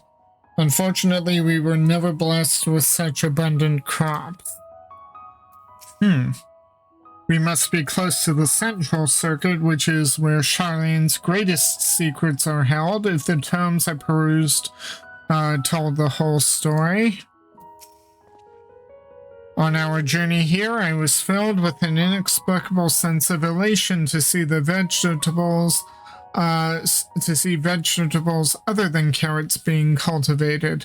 Why, it near brought a tear to mine eye. Knowing the Forum, even the people working down here are probably kept in the dark about the true purpose of this place. Oh, there you are, having words with Master Fortuno, by any chance? Yeah, but then he broke off. I wonder what this place is actually for. Oh no, I forgot to talk to Ishtala. Oh man.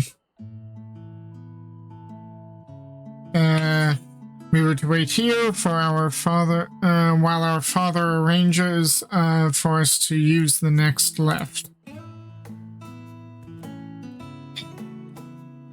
Here being Logisticon Alpha, where the atmospheric conditions of Labyrinthos are regulated. Water is drawn from underground and dispersed as vapor, stimulating the formation of artificial clouds as rain. By manipulating the temperature and air circulation, they are able to create the ideal environment for growth and preservation of biological samples kept here. Hold on, how do you know so much about it? My father brought me here as a child. What? And left me behind?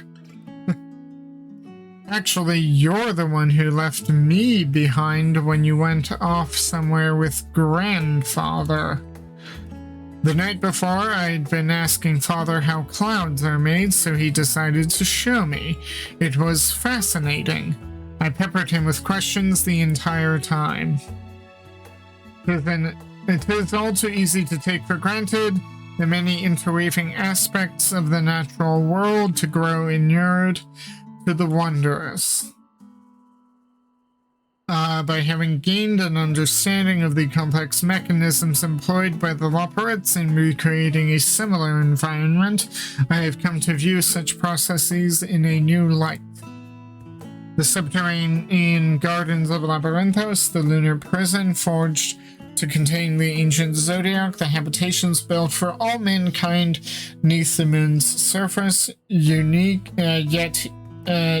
unique, yet undeniably similar. 'Tis no mere coincidence.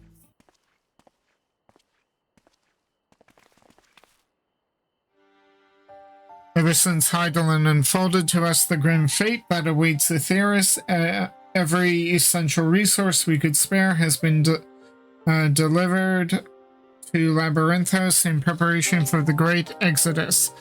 But that is not all. It is also a testing ground for the technologies that will allow us to settle on distant stars.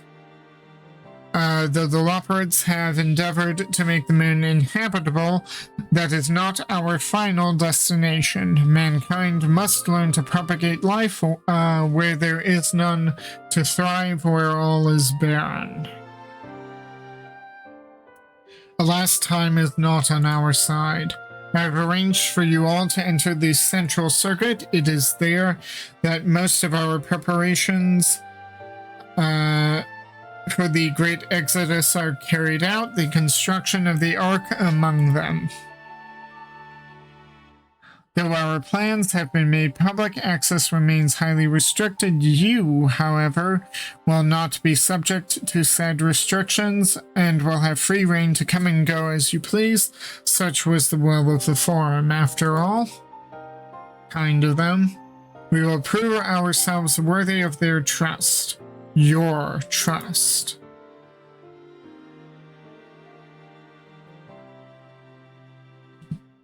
Then let us proceed.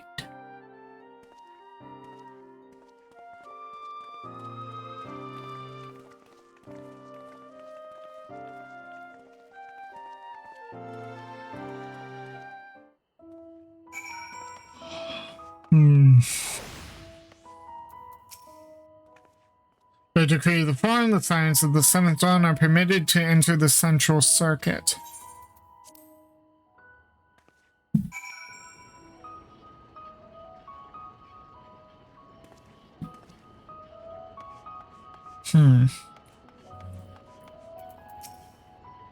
Can't believe I missed talking to Ishtala. The further down we travel, the more expansive the sky above becomes, artificial though it is. Would that the heavens elsewhere could be so idyllic. I imagine the secret script here would be of great benefit to mine own research, but I will refrain from indulging my curiosity for the time being. We might finally have the chance to commune directly with Heidelin, provided we somehow manage to succeed where Charlene's finest engineers have failed. Still, it won't hurt to have a look. This is it, the Central Circuit. Yep. The temperate environment here is not unlike that of Bestway's Burrow, though the diverse vegetation doth produce a far more complex bouquet of aromas. A welcome difference indeed, for I have grown weary of the scent of carrots. Oh, it's nothing but carrots up there. Yeah, the sooner we can get a look at this ether burner of theirs, the sooner we can start working out how to improve it. I have no idea what makes Alphino so confident that we can solve this problem of theirs. Relentless optimism, I presume. A not unwelcome trait in a youth, but less so in a gambler. Aye, let us resolve to never let him set foot in the gold saucer. Spoken by the man who has a problem with keeping his gill in his coin purse. Please tell me we are almost there. Or is there another underground level we have to reach? Even the even more central circuit, perhaps? Don't jinx it. Let's see, north, west. Okay. The ether burner is being constructed not far from here. Overseeing the work is Kokoldankol, after whom the forge is named. Once the necessary introductions have been made, I shall leave you with him to discuss the particulars. This way.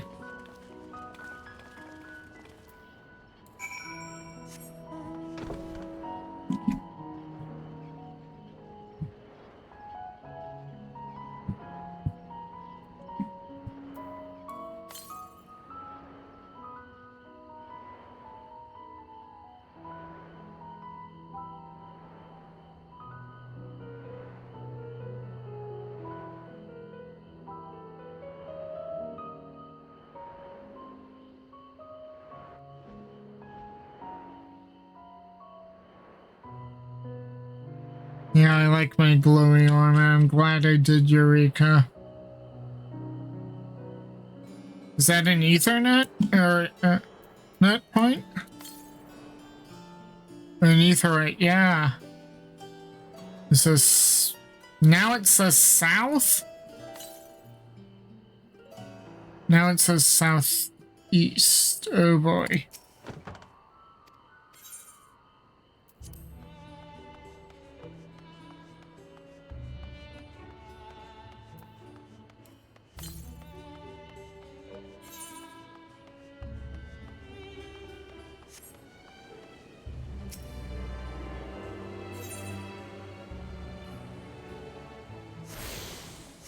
Oh, I went the wrong way. But then again, I thought I was going northwest, and then it's suddenly... Of course it's raining.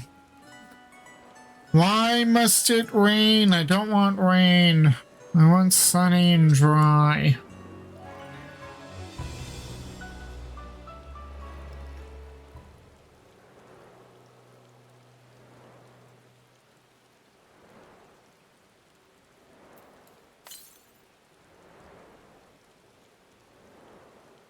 Yeah, there's clearly something down there. Okay, so now we go this way. Then again, had I gone this way to begin with, it probably would have just started raining in a cutscene. Or something like that.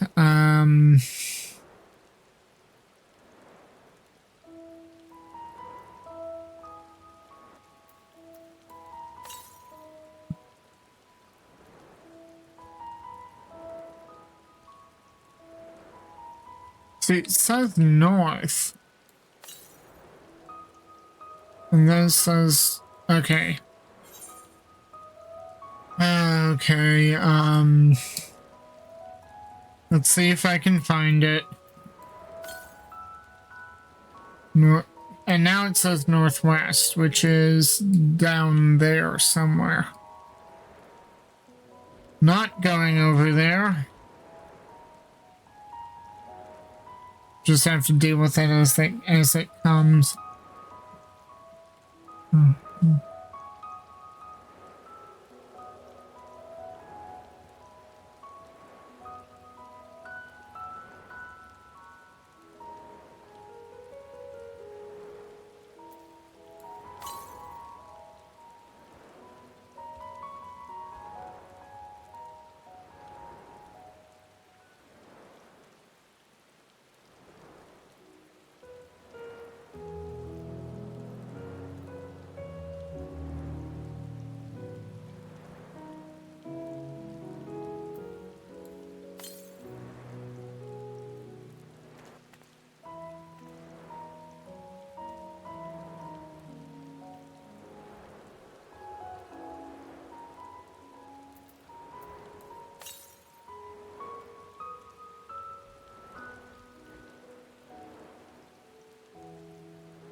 Well, there's one.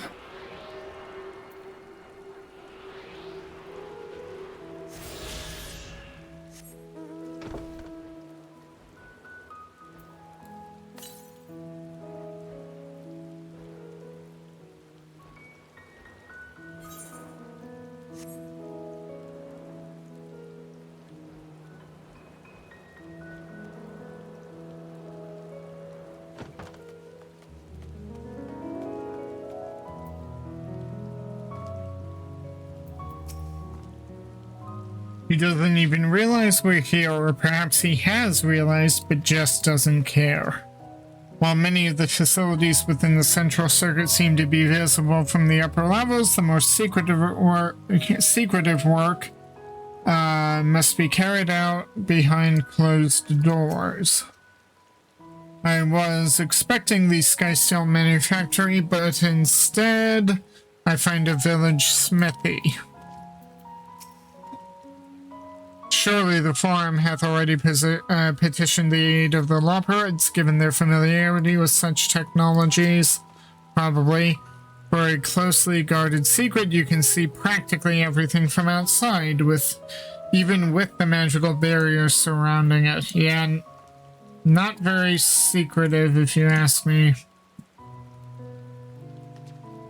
Is he talking to himself?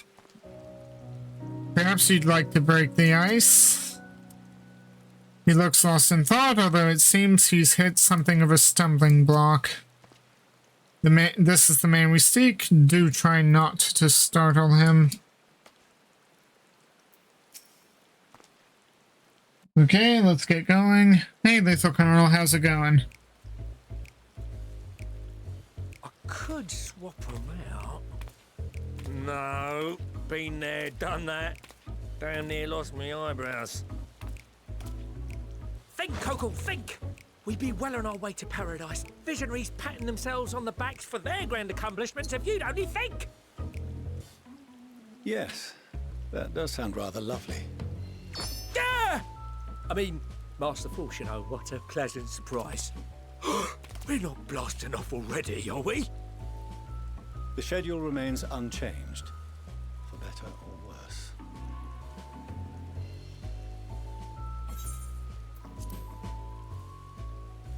I wish it wasn't nighttime and raining at that, but okay. Which is why the Forum has elected to accept assistance in resolving the ether burner conundrum.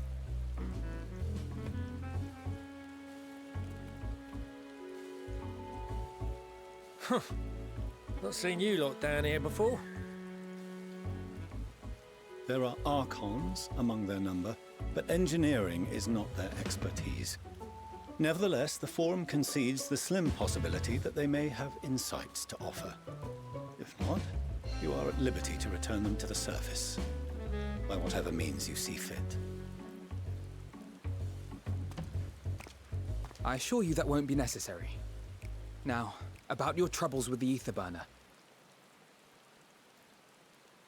Aye, aye, I'll walk you through it. Suppose I could do with a change of pace. As the name ought to tell you, the ether burner burns ether, ambient or otherwise, and transforms it into motive force. Think of it like a giant bomb that never stops exploding. Even out in that black void where the ether's right sparse, it's strong enough to move our arc. And it probably won't kill you like an actual bomb.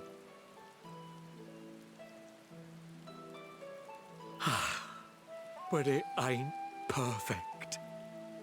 According to my calculations, to travel to the moon and back fast enough for the Forum's liking, the conversion rate needs to be 6% more efficient. A measly 6%, you say? But if I could have squeezed even another 0.6 out of it, don't you think I'd have built it that way in the first place? Hast thou consulted with the Loperids? Yes, they too are conducting their own research, for lack of a ready answer. The moon's propulsion systems are considerable, naturally, yet they are commensurately massive. It is no easy feat to convert their technology into an efficient means of propulsion for a teeny tiny toy boat, as they say, and as I most certainly do not. Yes, exactly! Damn it all, I asked for refined adamantite and they send me uppity rabbits with inscrutable, ancient, incompatible technology! You're trying to drive me mad! Do you speak of Allegan refined adamantite, perchance? You know of it? Only in the most general terms, I'm afraid. 'Twas an alloy of Allegan make, but the secrets of its production were closely guarded. As I recall, the record stated it was vital to Dalamud's construction and launch. Aye, that's the stuff. No material more conductive far as I know. Slotting some ends like blowing up a dam and watching the river of ether come rushing through. Ain't a living soul that knows how to make it though. We were fortunate enough to salvage some for the ether burner, just a wee bit, mind, from a chunk of Dalamud that came hurtling into the Northern Empty during the calamity. With more, well, that extra 6% efficiency would be child's play. It's a crying shame that we've no other sources. Surely the many shards of Dalamud scattered throughout Eorzea would suffice. Why not get the refined adamantite from them? Oh, we tried, believe you me. But only a few specialised pieces would have had any in them to begin with.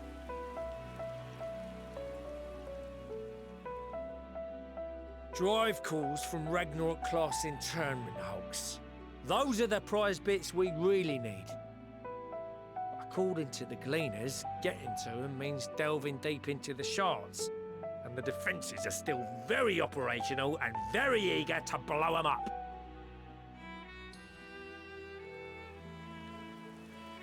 It's rough going in there, even for the cream. Not sure they'd make it out alive.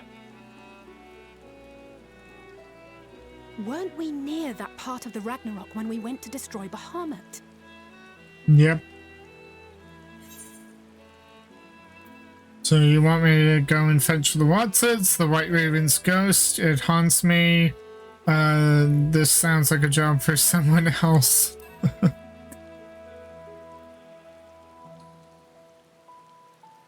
That may be for the best, though you doubtless find the task too dull for your liking.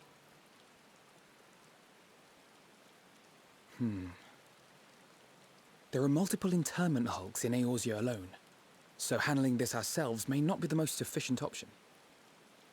Rather, if we could salvage adamantite from the shards simultaneously... Thancred, is the link shell we established before you went to Garlemald still active? Of course. The floor is yours.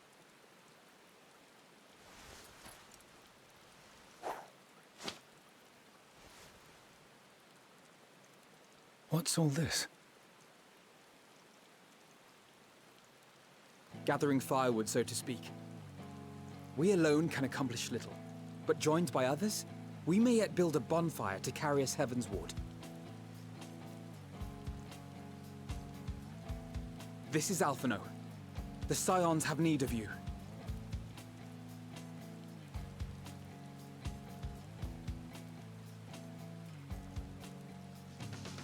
Understood.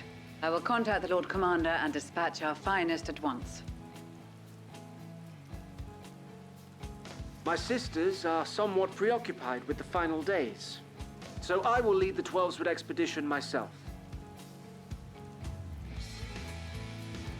Are you aware of any other sources of refined adamantite?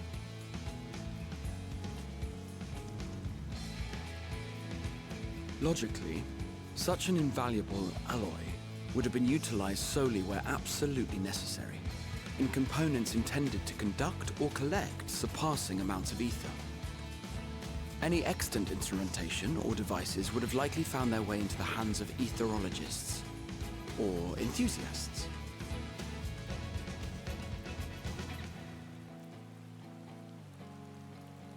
Magical artifacts of Allagan design? The Eastern Alliance will send word to one and all. Are there other ways we may offer aid?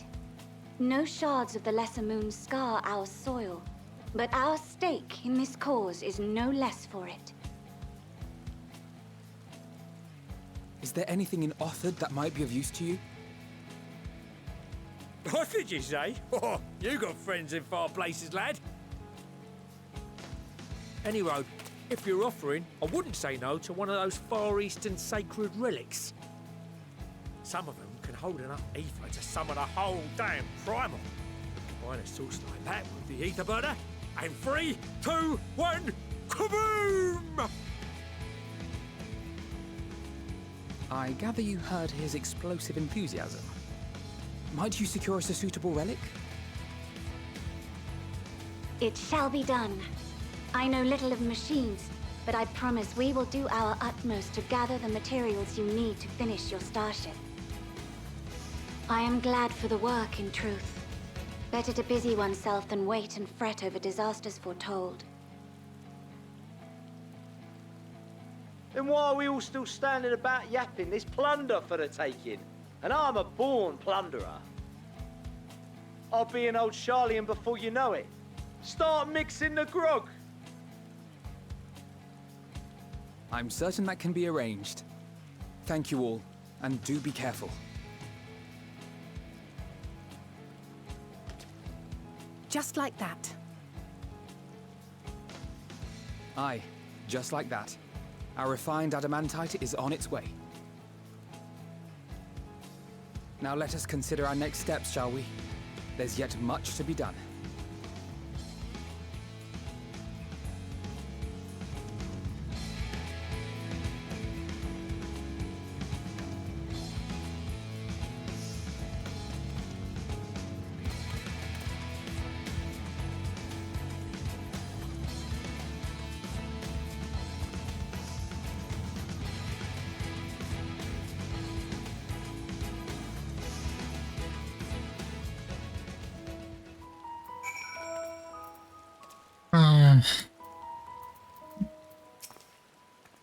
I'm confident that even the deadliest of Allegan defense mechanisms are no match for our allies. At this rate, some of them might soon have as many accomplishments to their names as a certain warrior of light.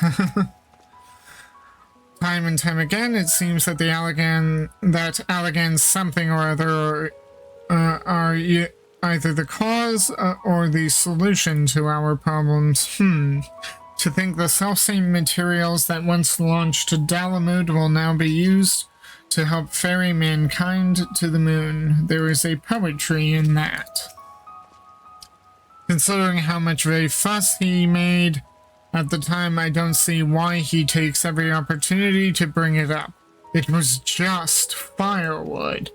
Yes, but it was also a very pivotal moment of his character development. He's going to stick with that. First the Telophoroi and now the final days. No one can accuse the Ilsabard contingent of backing down from a challenge. Of course, they weren't all so committed to the cause when we first set out, but after seeing the example set by you, Alphino, and the others, the change was palpable. They couldn't help but believe. What serendipitous irony that the remnants of the 7th Umbral Calamity would become the keys to mankind's salvation. Never more certain have I been that Master Louiswa watcheth over us from the ethereal sea. There are no oaths or contracts binding the members of the Ilsabard contingent, and in many ways it was even more loosely organized than the Crystal Braves. Nevertheless, I knew none would refuse this call to arms. Truly, we have been blessed with trustworthy and dependable allies. Appreciate you doing all this, but I ain't getting me hopes up just yet. The Bahamut is long gone, the internment hulks are far from safe. It could be much worse, of course. They won't have to fight their way past Mericydian dragons, nor is there any danger of the Elder Primal, might be summoned again. Even so, I dare say there are still a fair few Allegan creations and contraptions remaining to bar our friends' way. I only hope that Grandfather watches over them. Yeah, he should still be there. It's times like these that we were reminded of how famous or infamous Alphino has become. Who'd have thought he could achieve so much with a single link pearl conversation? As we're expecting a rather a lot of visitors in the near future, I'd best return to the service and inform the relevant parties. I also have a contact of my own that might be worth a try. Oh, and who might that be? That's for me to know and you to find out. And on that note, I leave matters here in your capable hands. Best of luck.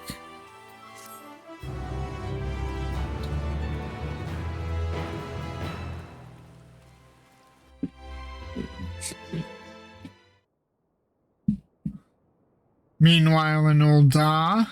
Okay, what's going on in Ul'dah? I still have the role quests to get to, but I wanted to do MSQ.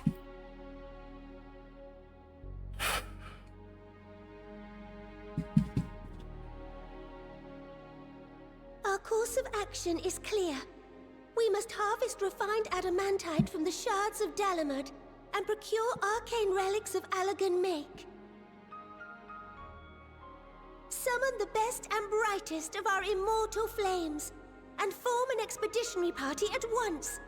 Call upon the Sultan Sworn and Brass Blades for support as you must.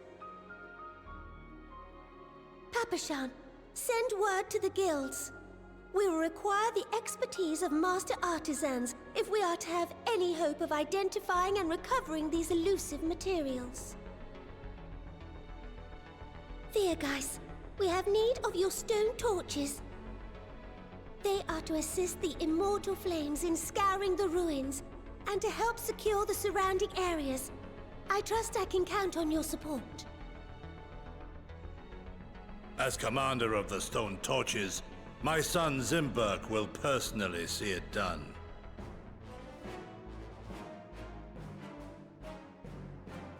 Pippin, I would have you lead the raiding party. Assemble your finest, and with Tizona's blade, clear the way. Lord Lolorito, I pray you take charge of the search for Allagan relics. Surely you know of some being traded on open or clandestine markets, or sleeping in collectors' vaults. Of course, I ask not that you do this out of the kindness of your heart. By all means, profit on the transactions. I wish you the joy of it. I remember this music from the Coils of Bahamut. The final days descend upon our world. If circumstances are truly as dire as they say, Uldar's best efforts may be for naught. And yet, when we Eorzeans rose from the ashes to rebuild our broken realm, did we not learn one simple truth?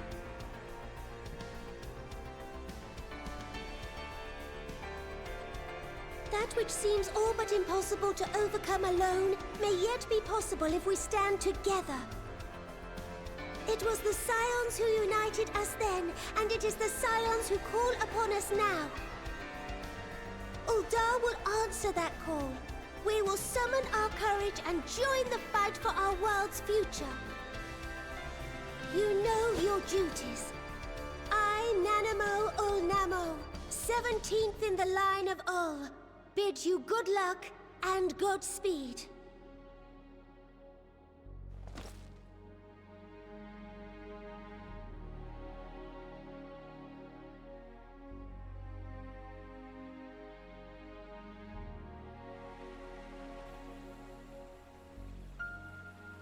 Meanwhile, in the Black Shroud...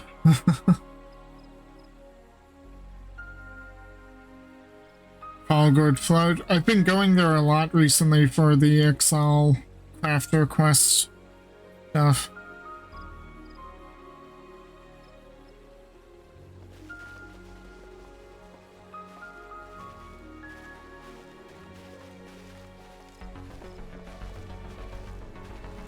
Oh, hey, Lucian, and, the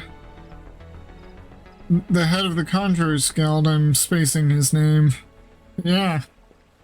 Lots of familiar faces. We fielded a goodly number, but our ranks are heavy with healers, and an abundance of restorative magics will be of little help in destroying Dalamud's defenses. Still, it has ever been thus with Gridania. We must steel ourselves for a protracted engagement.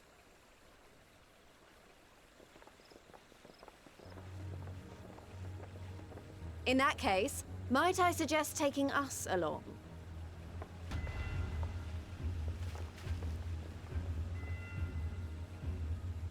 Commander Hext, what are you doing here? None of the shards in Girabania are big enough to hold an internment hulk. So we said to ourselves, why not lend our neighbors a hand? We thought you might be short on people with a talent for breaking things. Hey, Minago!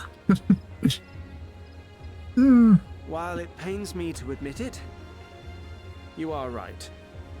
Our deficiency so plain to see. It might have been a lifetime ago, but I was once one of the Scions assigned to the Shroud. I know this forest well. I know your people. And I know we will be stronger if we fight this fight together.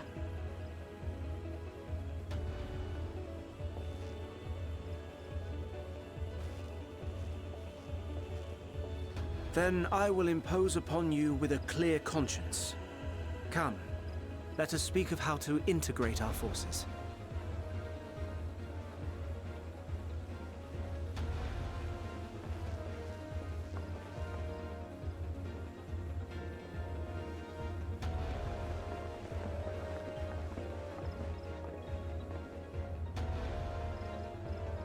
I won't let it all be for nothing. I promise you, Papalimo. Oh. Oh, that hurt. Oh, Papalimo.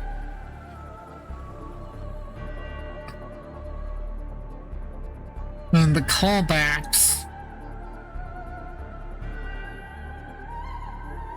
Meanwhile, in Kurthus.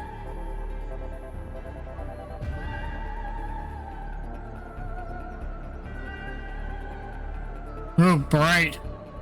Then again, I've been used to nighttime scenery. There you are. We've no time to waste, brother. Everyone has already... Oh, Shafa. Oh, the memories. Ah.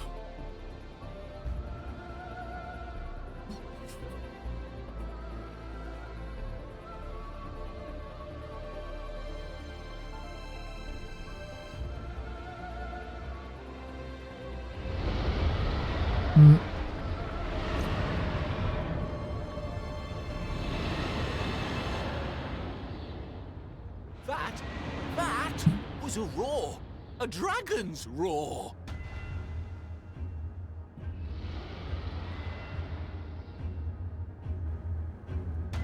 Is that Vindro? The dragon from the magical GPS questline? Meanwhile, in the Ruby Sea, hell's lead. I haven't been back down there. So, in summation, the Eastern Alliance, as well as the Honorable Lord Lolorito himself, reached out to me for assistance in procuring these treasures of the divine, and I, in turn, do beseech the Confederacy for aid.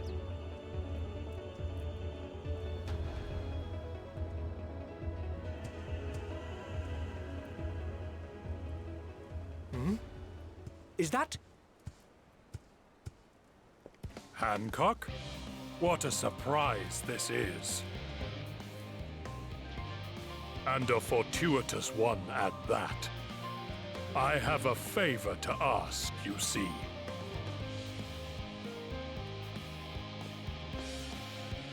Syria. Oh, I'm so glad I did. Oh, that was Syria. Yeah. Ooh. The music changed. Yes. I'm confident that even the deadliest of Allagan defense mechanisms are no match for our allies. At this rate, some of them might soon have as many accomplishments. Okay, I've already read all this. No job too small. Alphano is resisting the urge to pat himself on the back. Though our friends are searching for refined adamantite and sacred relics, we will only know if they meet your requirements once they have arrived. In the meantime, is there aught else we might do to be of service? You've already done more than enough. If I had to say, though, I could use someone who knows a thing or two about Allagan technology. You there, the lad with the red eyes and matching hair. You seem to know more than the average scholar. From the historical perspective, sure. If only Master Kokol knew how right he was. While he and Graha establish a rapport, why don't we help with preparations for the Great Exodus? Indeed, this would mean going above and beyond the terms of our arrangement, but I propose this not to curry favor. As confident as I am that we will succeed, we must be ready for every eventuality. This would also be an opportunity to familiarize ourselves with the logistics of traversing the Great Expanse, and if nothing else, it beats twiddling our thumbs while we wait for the adamantite. True enough.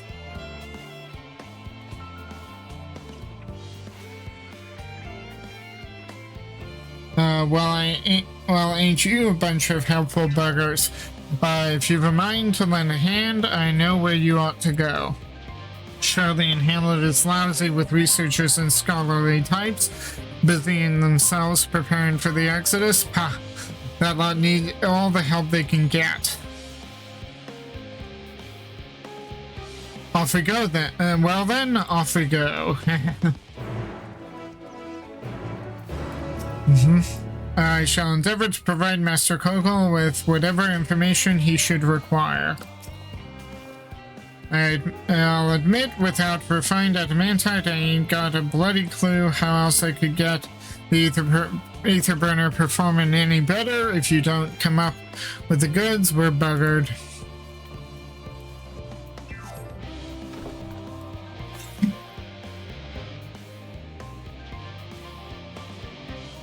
Okay.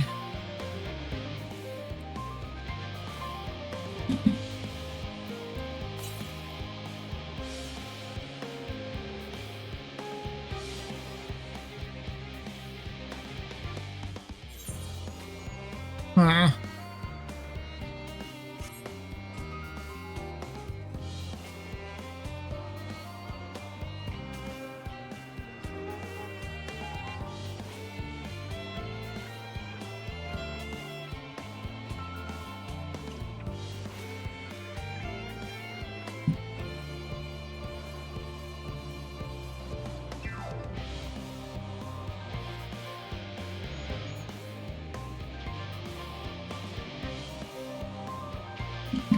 And I could teleport there. I tuned to the Aetheryte, but why spend gil when I can just, it's just such a short run.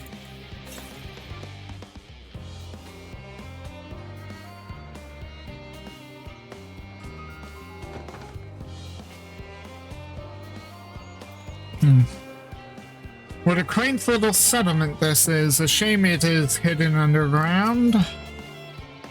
In order to protect the secrets of the central circuit, the researchers must navigate a bewildering maze of paperwork before they are permitted to return to the surface. I suppose it's no different than any other aspect of Charlene society. We do love our bureaucracy. It's very much a mirror of the city above, which is perhaps how it came to be called Charlene Hamlet. I don't mind a bit of heavy lifting, but I draw the line at paperwork. So much as wave a sheaf of documents at me and I'll put my lance through it. Nice. As surprised as I was to learn that the Forum planned to send everyone to the moon, I can't imagine how the common folk must feel about it. Do my senses deceive me? In the shadow of yon corner? One can but hope this leadeth not to mischievous undertakings. What mischievous undertakings? From what I can tell, a lot of people actually live down here. I don't know how much help we can offer, but I dare say they'll benefit from some of that fresh inspiration Scarlet Montaigne mentioned.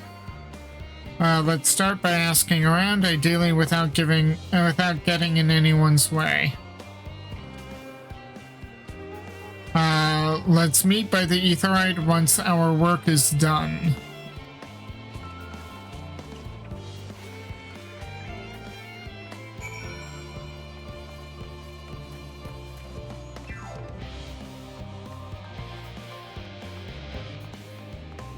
Ooh, blue quest. I see blue quest.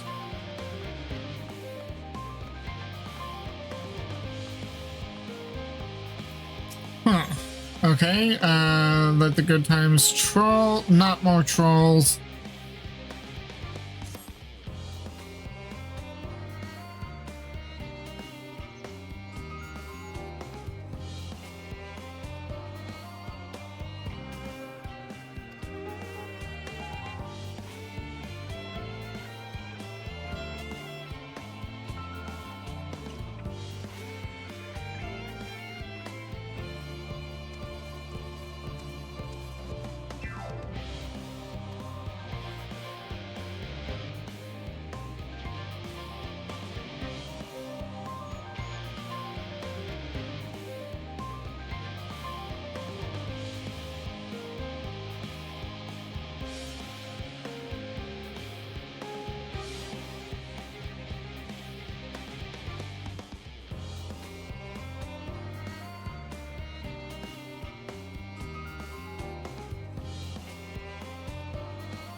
So it's back there.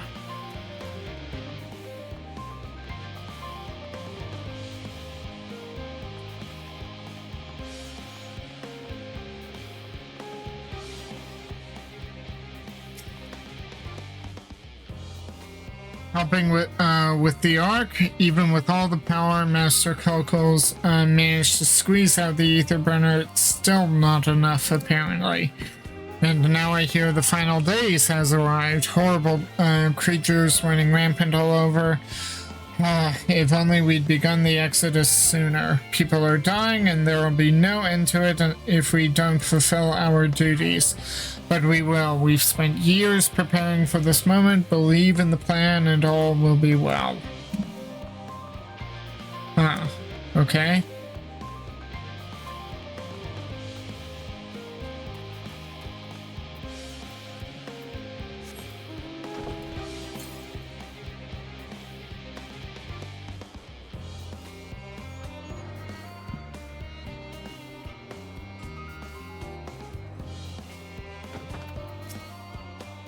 Oh, hello.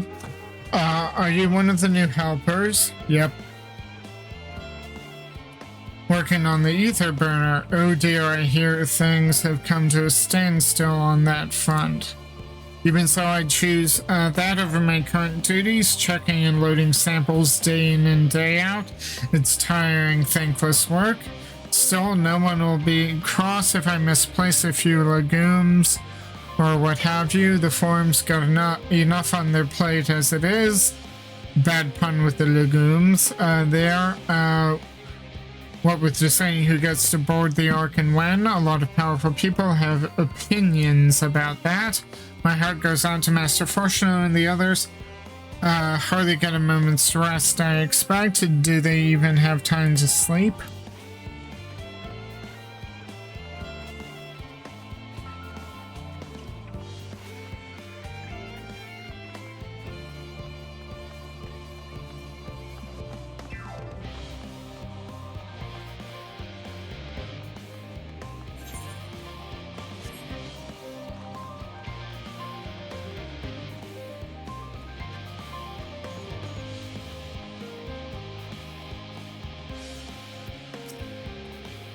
Offering to help, that's very kind, but I should be able to organize the rest of the documents by myself. It's mostly a list of things we'll need once we arrive on the moon, and then whichever star we choose as our new home. My duties largely concern the maintenance of living conditions, so I'll be a lot busier after we depart. I hear that our lunar collaborators have come to assist in our efforts. I'm looking forward to finally meeting them in person after having communicated with them in such a limited capacity thus far. To be perfectly honest, I have not the slightest idea what they look like. I do hope they're not enormous looming giants.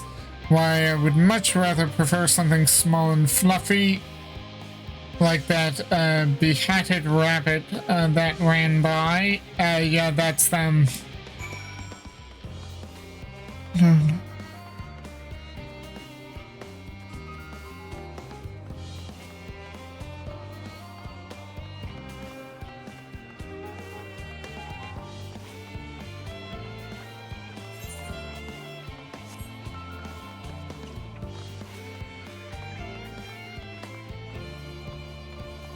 Yep, and they're all here. Crikey, I wasn't expecting to see you here, Myrokos. I'm sorry I didn't have a chance to say goodbye and for having those other leopards attack you.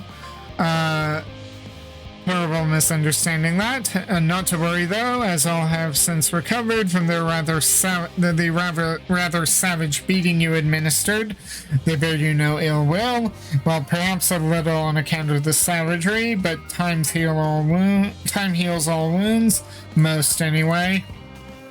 How marvelous it is to see you again. You'll be pleased to hear I've learned much since our fascinating discussion at the Caratorium.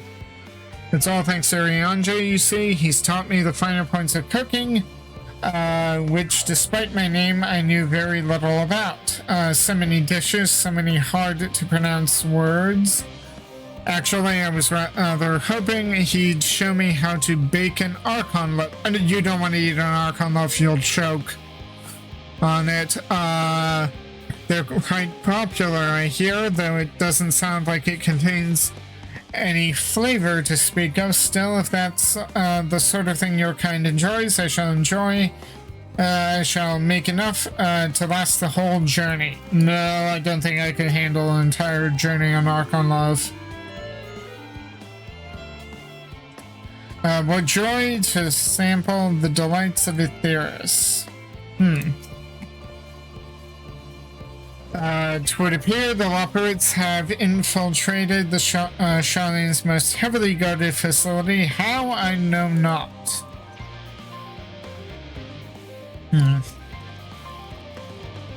Fancy meeting you here, Myrokos. Our friends in the forum brought us to see their teeny tiny toy boat, which was quite impressive considering they didn't use any creation magics.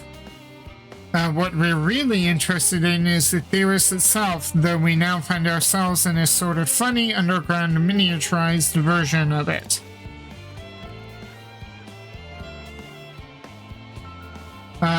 We were hoping the farm would give us a guided tour, but it appears they're rather preoccupied. Honestly, all that time to prepare and they're still not ready. I suppose we'll just have to show ourselves around, or at least that's what we're planning to do until we chanced upon Urianger and your good self. Since you're both dawdling about, engaging in idle chit-chat, perhaps you could show us a few points of interest. Wouldn't that be fun?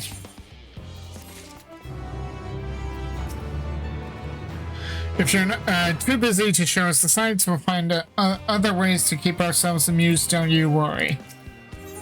Wise guides. Tries he might arrange it, cannot free himself of the Loperette. A tour of Labyrinthos. An unexpected yet prudent suggestion. Given the similarities betwixt this artificial environment and Bestway's burrow, it would be in our best interest to have the Loperites acquaint themselves with those conditions deemed optimal by their Charlene collaborators. I fear, however, that continued reliance upon my limited knowledge would risk narrowing rather than broadening their perspectives. Mayhap thou art better suited to lead this venture. What a marvelous idea! Might we begin with that great what's-it over yonder? Ah yes, the what's-it. I shall leave its explanation to Myrokos. You mean the Aetheryte? No, you're not leaving me alone here, no.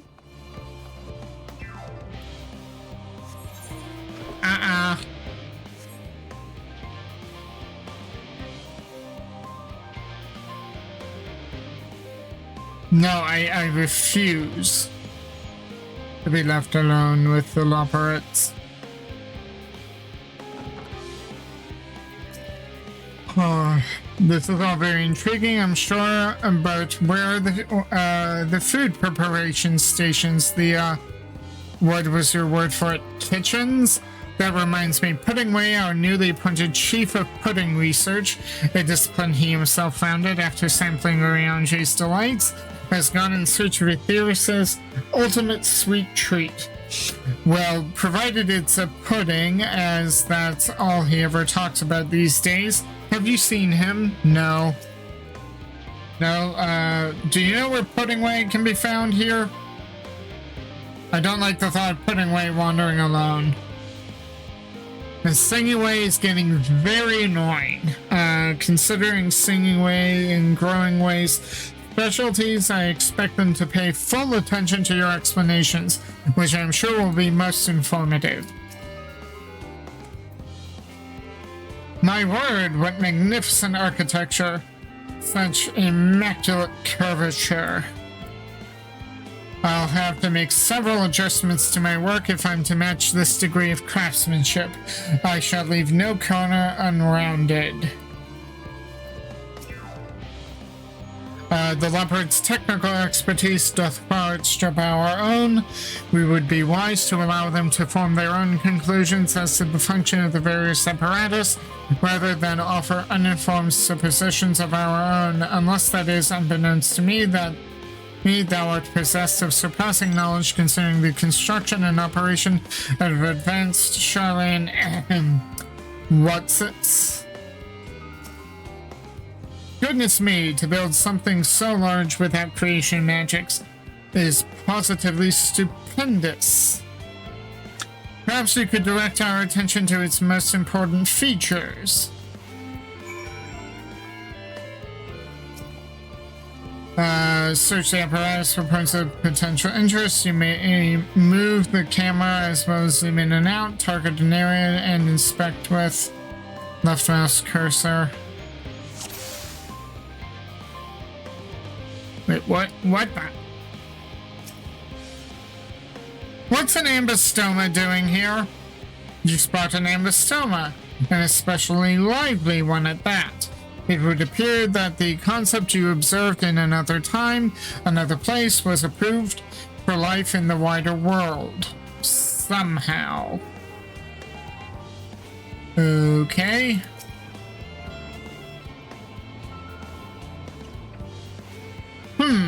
It's a little hard to see from here, but is that golden pipe connected to the top of those tanks? And I see through that window another pipe at the bottom. This must be for purifying water drawn up from below.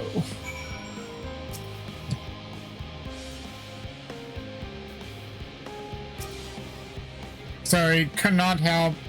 But an ambystoma, especially like the one like that, blah blah blah. I know I didn't. God damn it! I really like the ambystoma.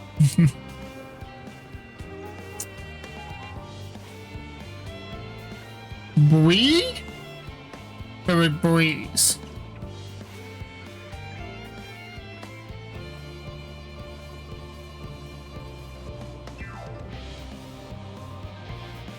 The mushroom like thing, what?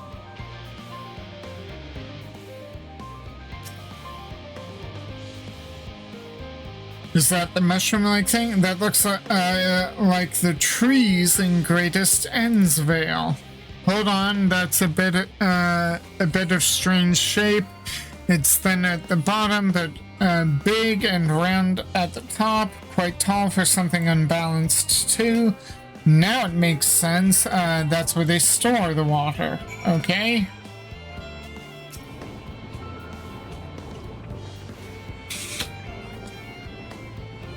Is that water I hear from inside that great big tube? It must be because of those cogs and that gigantic wheel at the top. Oh, I see. That's how they draw up the water. There's probably some sort of spiral-shaped mechanism inside it, too.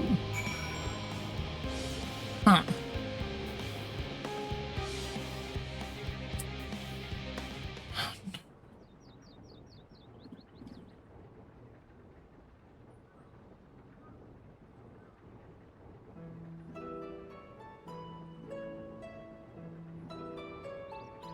Well, if I were to hazard a guess, water drawn from underground, presumably with some other mechanism, is purified here and stored in that tower before being distributed elsewhere. I'm right, aren't I? I knew it. A design brilliant in its simplicity. I dare say it would take only a moment to install in even the harshest of environments. For us leopards, that is. Indeed, securing a reliable source of water is of utmost importance for any fledgling settlement. We have read, however, that peoples of Aetheris sometimes make their homes in arid deserts and such. How are they able to survive? Many settlements in Thanalan are built near an oasis. Areas near waterfalls are common sites for villages in Girabanya.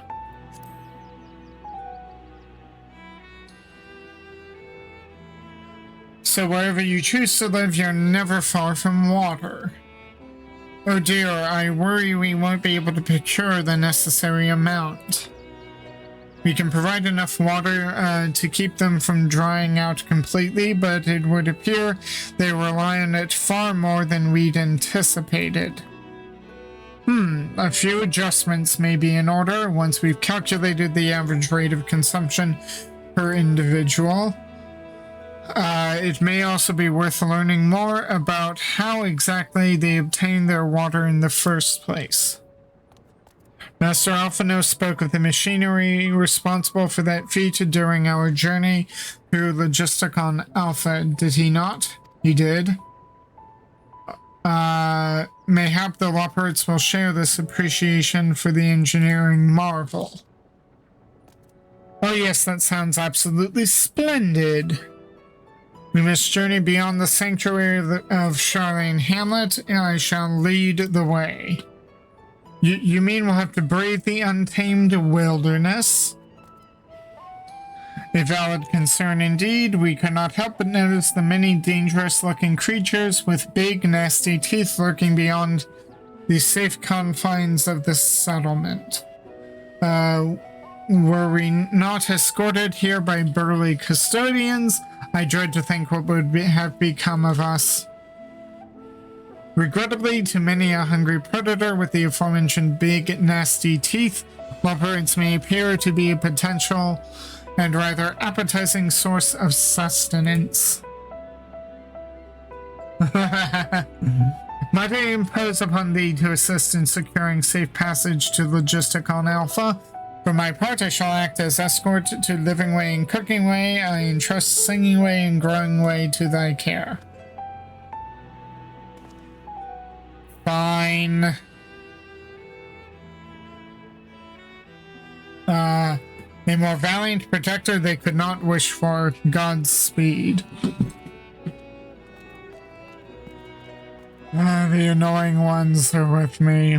If it's all the same to you, I'd rather not be eaten by some horrid beastie. Come along, Growing Way, to the water extraction, what's it?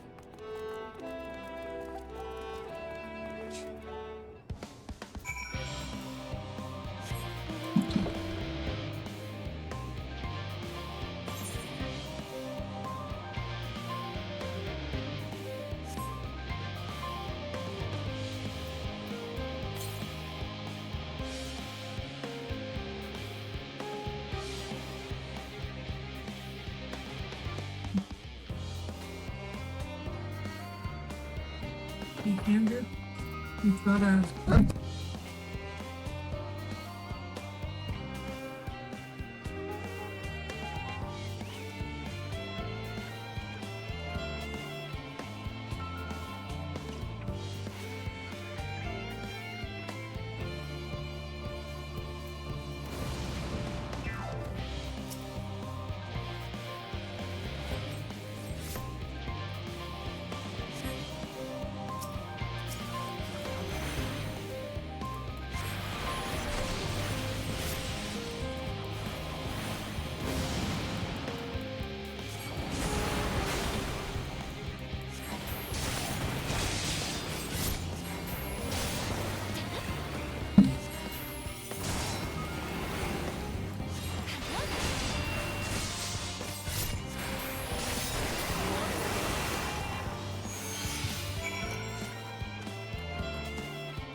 But thank you so much.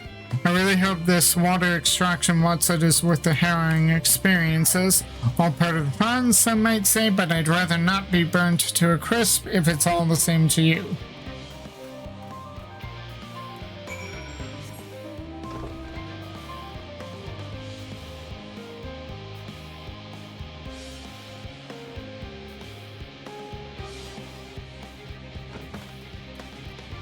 And since I'm here...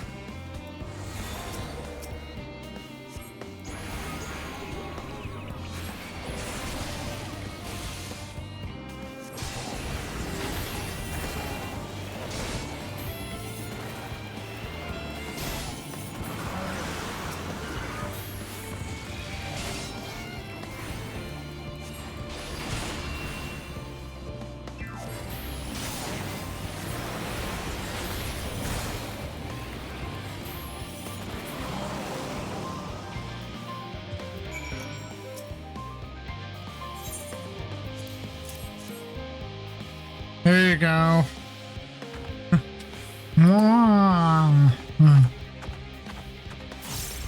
Okay, I can talk to the veterinarian afterwards.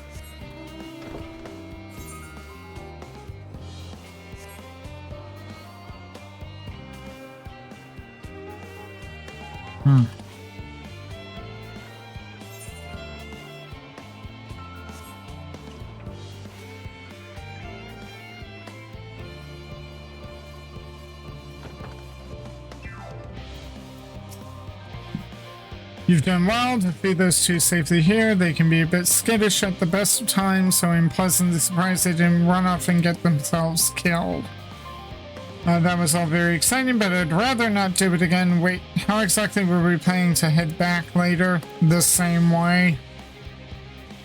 Let's get moving. That building looks nice and solid and safe. I couldn't help noticing a distinct lack of carrots along the way, or many of the other vegetables I was expecting to see, though I did catch a glimpse of some sort of bipedal tomato charging about. Must be my imagination. Oh no, they're quite real. My friends, I bid you welcome to Logisticon Alpha. Our destination doth lie at the left's top. Pray follow me.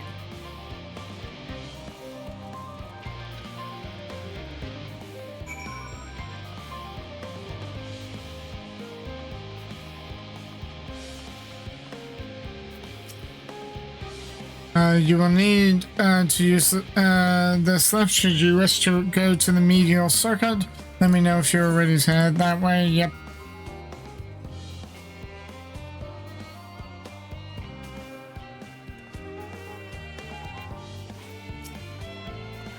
On this occasion, it would behoove us to seek the counsel of those qualified to describe the workings of the apparatus. They may also be in possession of schematics or other useful documentation should the Loppers request them. As the farm's esteemed guests, it is unlikely that they would be refused. Yet thou knowest as well as I the changeable dispositions of Charlian bureaucrats. Marvelous, simply marvelous. So this is where the magic, or science rather, takes place. The perfect environment to sustain life artificially created. The knowledge we'll gain here will be essential when we start looking for new stars for your kind to inhabit. Apparently most of them don't even have air for you to breathe. You're all very lucky that Aetheris just so happens to provide everything you need to thrive. Or did mankind turn out the way they are because of the available resources, I wonder? Either way, it's nothing short of miraculous. I cannot wait to see more of it.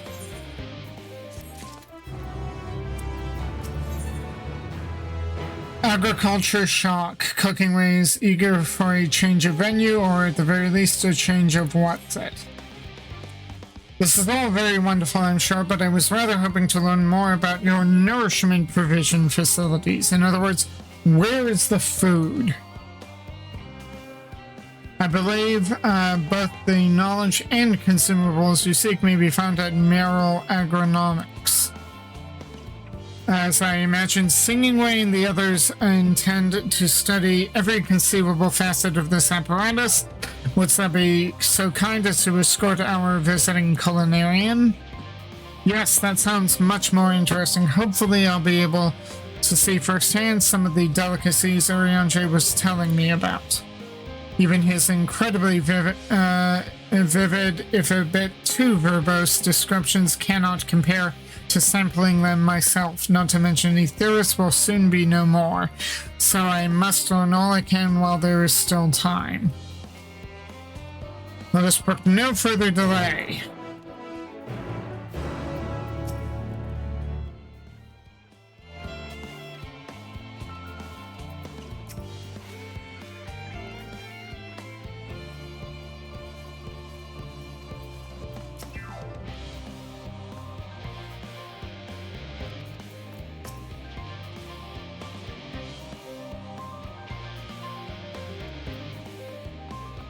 Yeah, I would have read that aloud, but I can feel my voice starting to get hoarse and, My cat is pestering me for dinner, so I think I'll step away for a moment. You know, if you need to get up and stretch your legs, do so now. I'll go feed my cat, and then I'll be back.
And I'm back. My cat was a little livid that I was 20 minutes late with her food, but oh well.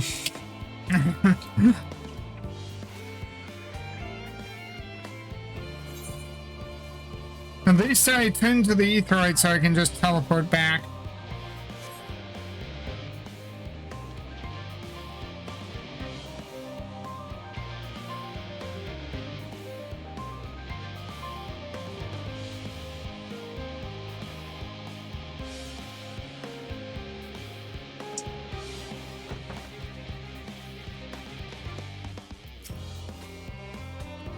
This is the place, yes. The heady aroma was enough to guide me here, and I've spotted several of the fruit and vegetables featured in our compendium.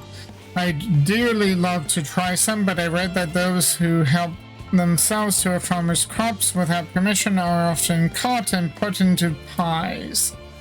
Perhaps you could ask whoever's in charge if they'd be willing to part with a few samples. Cooking ways now accompany you, blah blah blah.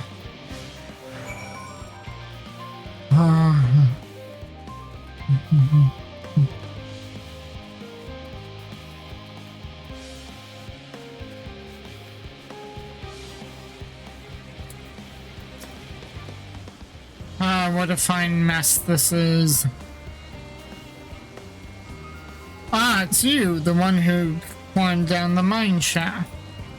I'd show you around if I could, but I'm rushed off my feet preparing for the exodus, and I'm not the only one. We've all got to find ways to do what we can and do what we do down here up there first. First on the moon, then on whichever star the Forum decides will become our new home. It's all so sudden, so unreal. You don't you want to go to the moon? Well, it's better than waiting for the final days to claim us, but no matter how carefully it's all planned, we'll never be able to take every variety of flora and fauna with us. Even the ones we can take may not survive in their new environment. So many species doomed to extinction. Sorry, that's not what you came here to talk about, is it? Nothing quite so dire, I assure you. We merely wish to sample a little of your produce, if we may. By all means, help yourselves. Much appreciated, my good fellow. So, where to begin?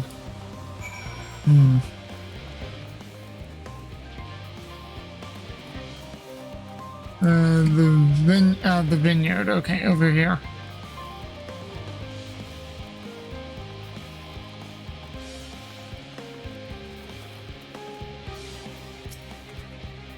Oh, I know what these are. Grapes, yes. Let's see if they are as delicious as they look. So sweet, so sour, the taste is much like a ripe philosopher's carrot, and yet the texture is entirely different. The contrast between the outer skin and the fruit within is most peculiar, though far from unpleasant. Yes, I think I will try another. Well, that's certainly given me food for thought, though in a far less visceral manner than a philosopher's carrot. But tell me, what is your opinion of grapes? At Brave Interrupted. Oh my goodness. Oh, if you know some of the side stories, yeah,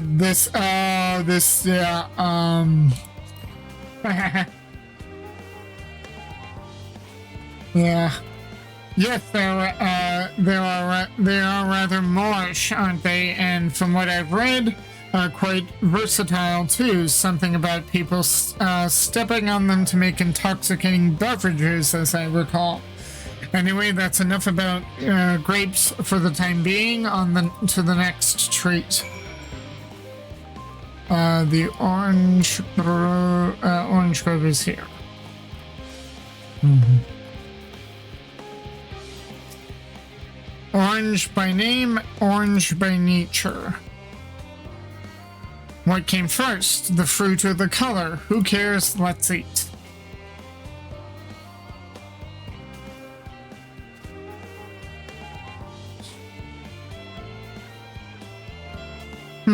Yes, that's equal parts sweet and sour as with the grapes, yet nothing alike.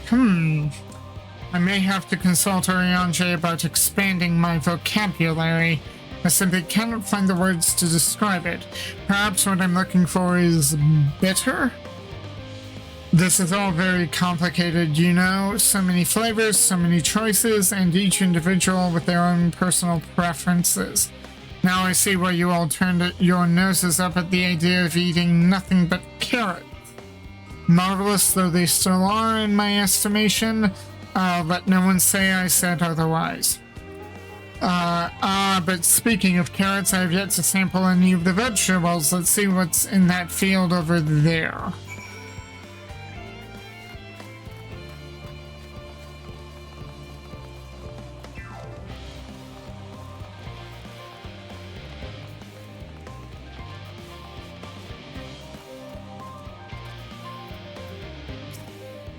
That color, that texture, are they some sort of enormous round carrot? No, these look like pumpkins. No, in any case, proper nomenclature is less of a concern than taste. Yeah, it's so hard and flavorless. I may as well be chewing a piece of wood.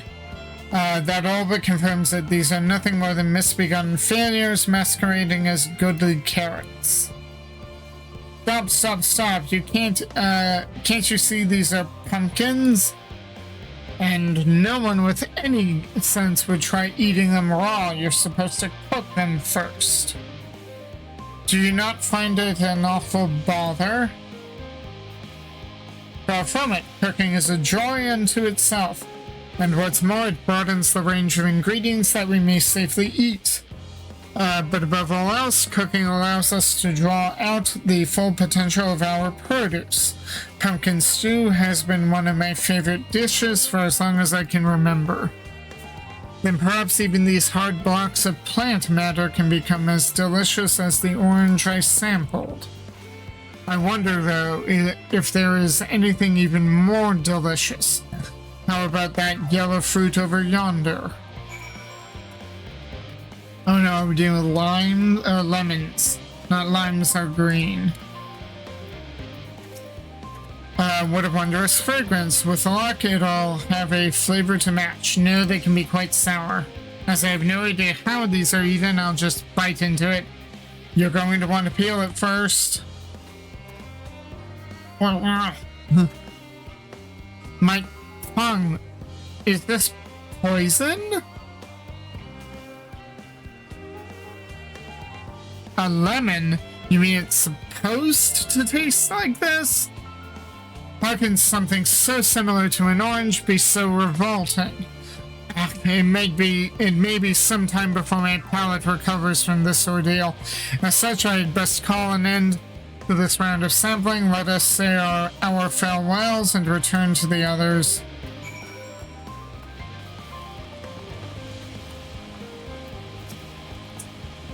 Finished, have you? I trust you found something to your liking. I'm rather enamored with the grapes and oranges, less so with the pumpkin, though I learned the hard way they're not to be eaten raw. Then there was the lemon, the deceiver. I still feel so violated. Ha ha ha, first time, was it? I'd hate you to leave with a bad taste in your mouth in more ways than one, so I'll give you this lemon muffin I baked. If this doesn't change your opinion, nothing will. More lemon? Have I not suffered enough? Nevertheless, it would be remiss of me to spurn this opportunity to... Oof. That bit of sick came up there. Learn more of your inscrutable ways. Very well, lemon muffin. Do your worst.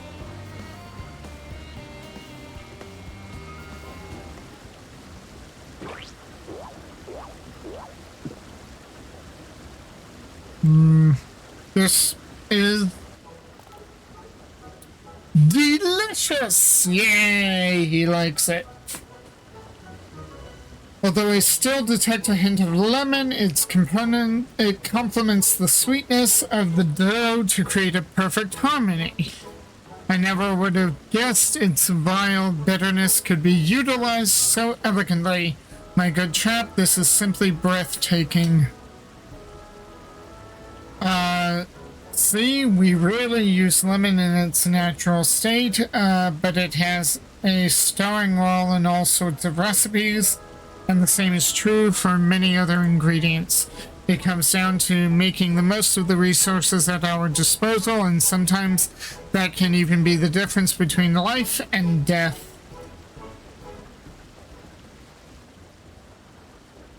I know we won't be able to take every species with us. No doubt the Forum agonized over what was worth preserving and what will be consigned to history. Hard choices, but make them we must if we are to survive. Such strength of will. Now I know why Heidelin know what Heidelin sees in your kind.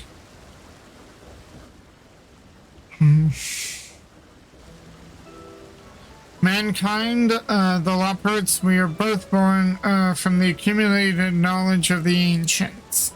They learned all there is to learn about the nature of sentient life and the fates of the stars themselves.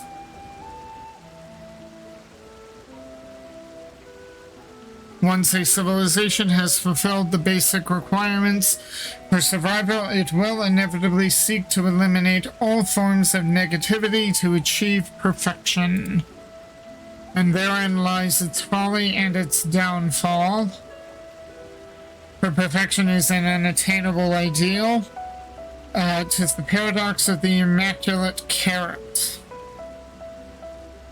Yet civilizations since time immemorial have deemed the pursuit of perfection as progress. They pay no heed to the costs incurred in their futile quest and all too often become architects of their own demise, their dreams forever unfulfilled.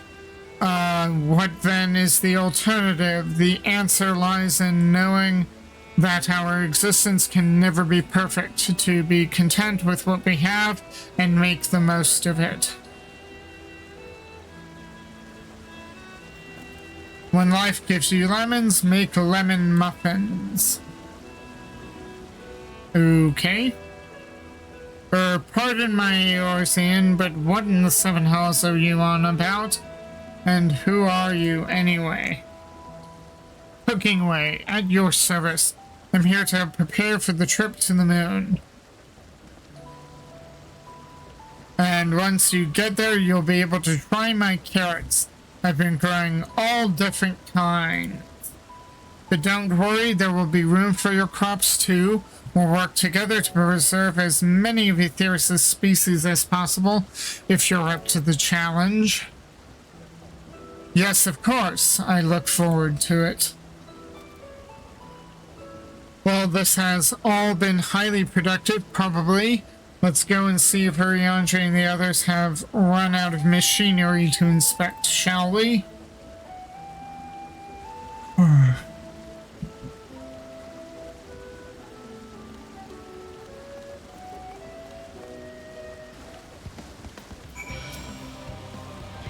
So he's one of the farm's lunar collaborators. Not quite what I was expecting, but he seems a decent sort. I'm glad he enjoyed the lemon muffin too. Hopefully the next time he has one, he won't be compelled to wax poetic about the meaning of life and the immaculate carrot again.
By cooking waste brought grain, I assume your excursion was a roaring success. Oh, there you are. Oh, have the others finished talking about rain-making Watsits yet? Where have you and Cooking Way been? If the two of you were engaged in pursuits of an educational nature, you should have taken me too. I am the leader, after all.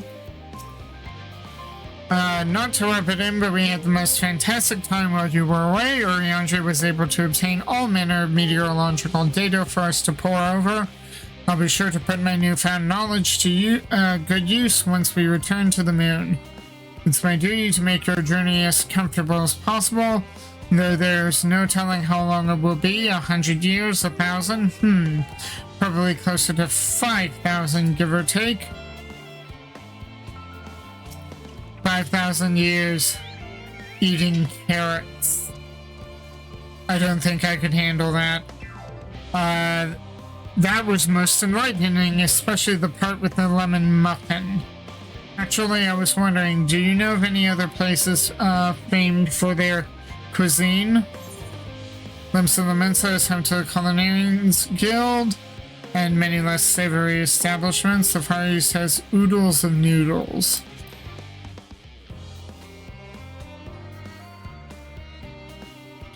Would that I had time to visit. The more I learn of Aetheris, the more I wish we could spare it from the final days. Alas, Heidelin's orders are to flee, not to resist. If only there was some other way.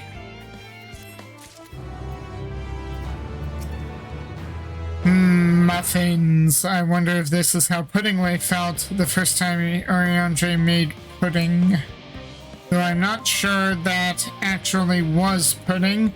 Come to think of it, something about it seemed a bit off. Okay, so not only can he not swim, he's a terrible cook. Sage Council, Urianger appears to be tallying the Loperites in preparation for an imminent departure. Myrokos, I trust thy time at Myrokos did bear fruit. Our own efforts too were rewarded. We now possess an embarrassment of educational riches. No doubt our guests' relentless pursuit of knowledge could occupy them and us for a fortnight. The last time is of the essence.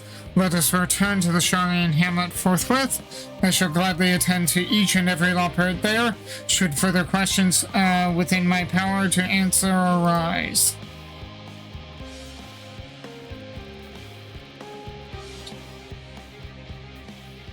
Aww.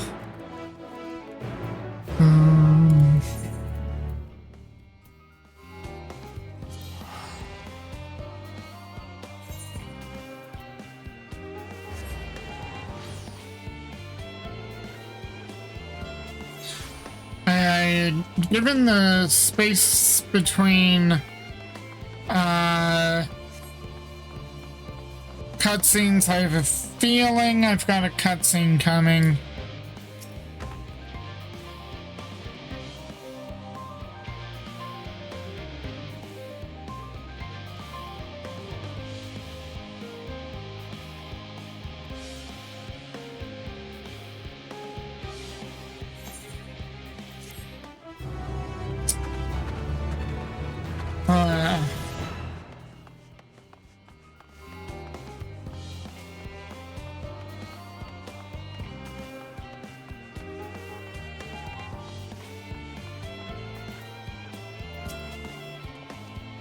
The Loperats want for activities and stimulation, but I struggle to conceive of how to busy them whilst we wait.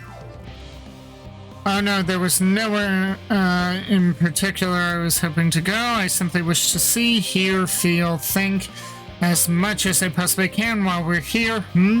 What's that look for? What did I say? Hear, feel, think. Why did I not ask Jeb how to make carrot muffins? We could have had baked goods bursting with happiness. That was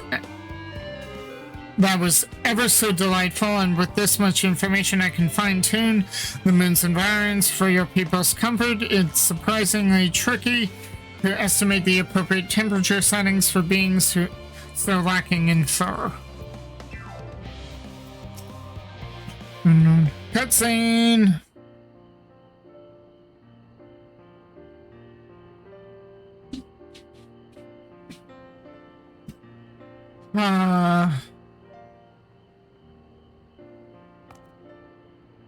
Yes, Myrokos, that was indeed me verbalizing a sigh to express my emotional state. Do you want to know why? Because I saw the reconstructed environmental data for Aetheris at Logistical Alpha, that's why. A forest so lovely and so leafy. Are all of your forests like that? Yes. The Black Shroud is quite leafy indeed, and a place of utmost tranquility. They're verdant, at least the trees of Dravania stand particularly proud. You should see the forest of the first. One was purple. Oh, I gotta say that.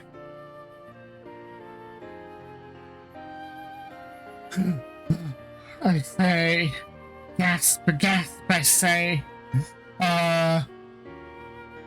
With a star so wonderful, it comes as no surprise that you're reluctant to leave it behind. I was the fool to think otherwise, to assume that the moon was something worth being proud of.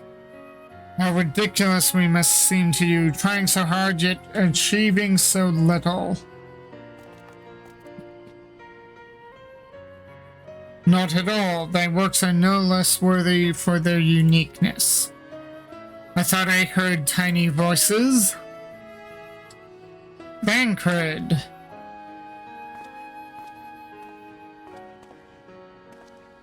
How didst thou fare? Oh, I was able to glean a fair bit from the researchers while helping to move their cargo. Preparations have proceeded without interruption here, despite the news of the coming end. We have the forum's leadership to thank for that. That doesn't mean people aren't worried, though. Quite the opposite. Knowing disaster could strike at any moment, they hurried to complete their work, equally aware that a single error could be the difference between life and death. And we could hardly tell them there's no cause for concern.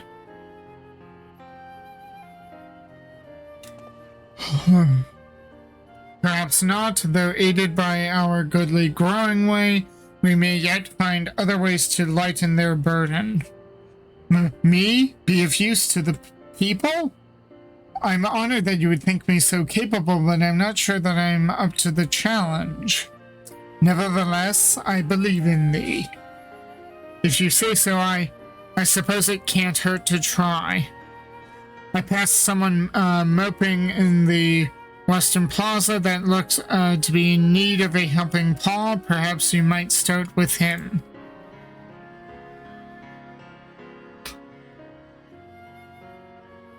Tis as good a place as any. Come.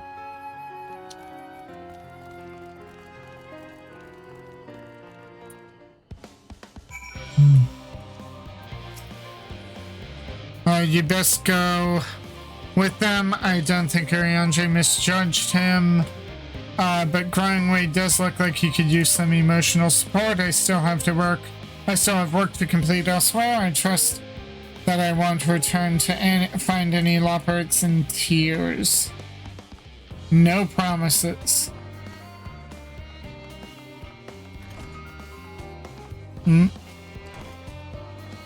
Okay.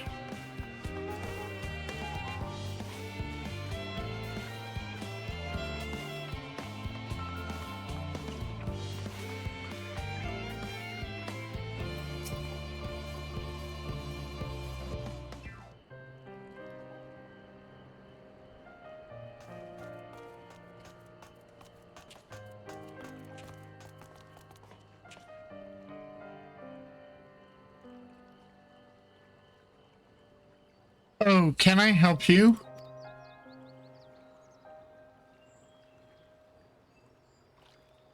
It is you who would help me? Is my anxiety truly so obvious? A burden shared is a burden eased. Pray tell us of thy troubles. Those little fellows do look like good listeners. I'm an engineer, you see. And what they say of the ship, that it's the sum of decades of Charlene ingenuity, that it's built with peerless elegant technology, is all true. But I know that none of that's a guarantee. We've never before launched a starfaring vessel, let alone flown it. In the Great Expanse, all the tests we've run have been on the ground. Only operational personnel and cargo will be aboard for the first voyage, but even so, if it fails us then, what can we do? And if it doesn't, it could fall apart on the next flight, or the one after that. We've done everything we can to prevent that from happening, but it hardly matters. We thought the ether burner's design was flawless too, and look at how that turned out. Thou art familiar with these most daunting technologies, and thus dost thou hold the power to allay his fears. Oh, I'm not sure about that, but well, maybe you could tell me if there are any aspects of the ship's design that you're especially worried about.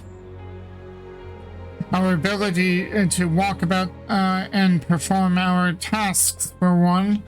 I've devised a means by which to employ gravity, a spatio-temporal spell to regulate the environment, but what if it's not strong enough? What if everyone floats away and begins crashing into things as soon as we've left the star? Ah, gravitation. Maybe I can be of help after all. Up there is not so different from down here, you see. The same rules apply, and if you consider them as part of one great big cosmos rather than separate pieces,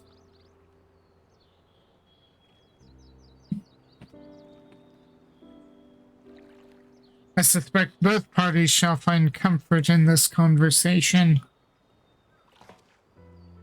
Yet if Thancred's tale be true, still others would benefit from insights born of experience. Might I prevail upon the Loppers to attend them? An excellent idea. If I do say so myself, there is naught we'd like more than to ease the hearts of the fine people of Aetheris and learn more about them while we're at it.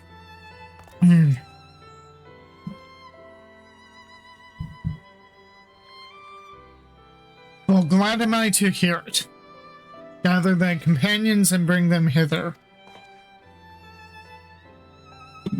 Myrokos, thou hast a gift for finding souls in need of succor. Pray seek thee out the distressed and apprehensive and inform them that help is at hand. I shall await them here that I might introduce them. I might introduce each to a suitable loperate.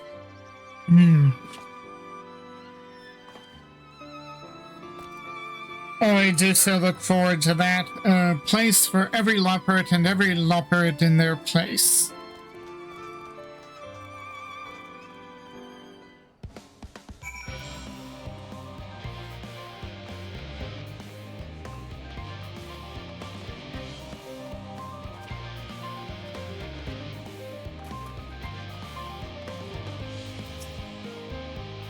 Concerns? Nay, there's no point in worrying. At this stage, it'll only make the work go much slower. This woman seems to be coping well.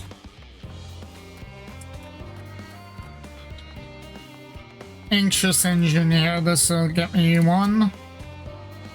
What am I thinking about? The medical facilities on the ship, of course.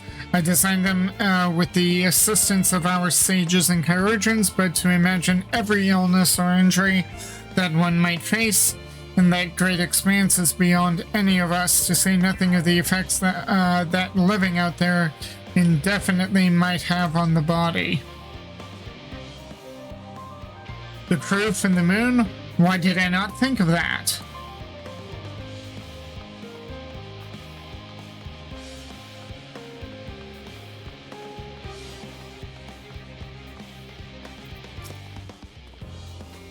Yes, you idiot. Have you seen an envelope lying about? This imbecile refuses to give me the alchemic I ordered without that bloody slip of parchment.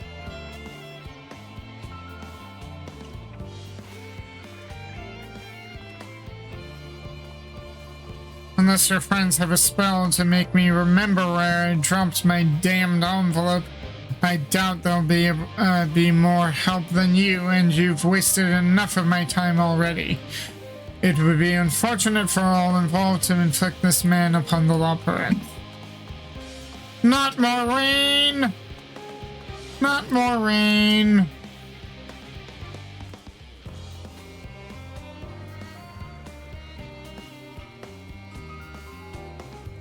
Huh. My face? What's wrong with my face? Oh, perhaps I am a bit tense. I was tasked with ensuring that the proper fauna and only the proper fauna are brought with us to the moon. However, the suitability of a few species is still under debate, and I can hardly make the decision myself when I know so little about the environment up there. Including the Loperiths in our discussions is a wonderful idea. I absolutely will. Thank you. Perhaps the biology itself might offer some clue as well.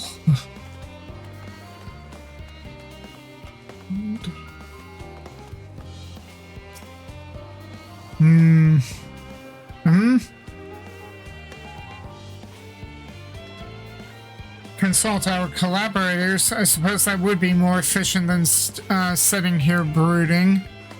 I'm attempting to calculate how much cargo we can consolidate in fewer trips. Should the ether burner make our original estimates unfeasible, but there are simply too many variables. I feel as if my brows will turn inside out, but perhaps our lunar associates will have more insight into how much weight constitutes too much weight for our purposes. Thank you for letting me know.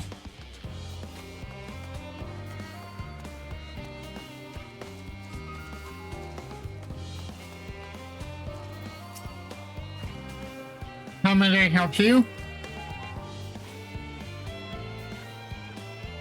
What a lovely idea. I too noticed people becoming rather tense. So I rushed out to pluck some fresh and fragrant tea leaves. Now I need only track down 100 or so cups. But don't you worry, I can manage. I hope your plan to cheer everyone up goes well. This woman is doing better than you are. Well, that's kind of rude.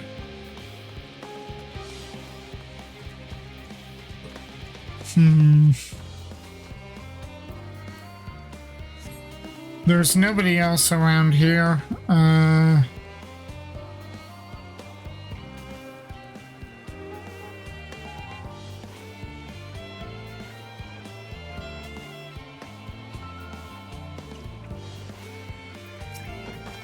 Oh, here they are. Just leave me to my misery. The forum can appoint someone else. I apologize. I simply don't know what to do. How am I supposed to pilot the Ark if I'm already falling apart under the pressure? You know a starship pilot that I might speak with? Truly? Well then, there's no time to waste. They can help me prepare for this monumental task.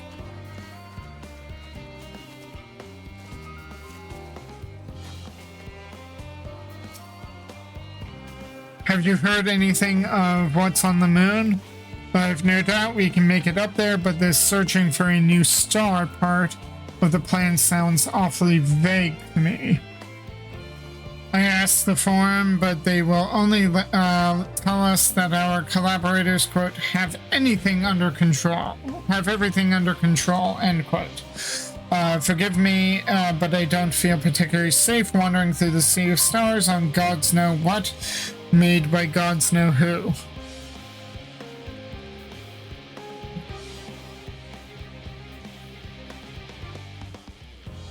You mean to say that I can speak with them directly? Amazing!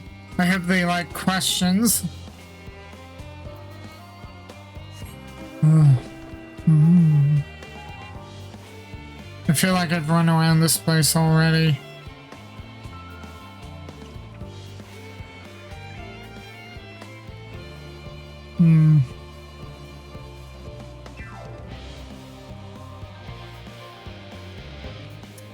I need 3 more.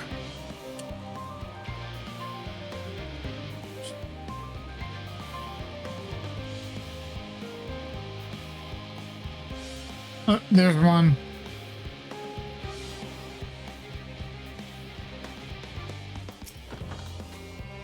$56 bunches of weed in the ground, 56 bunches of weed, rip one out, add to the mound, 55 bunches of weed in the... Eep!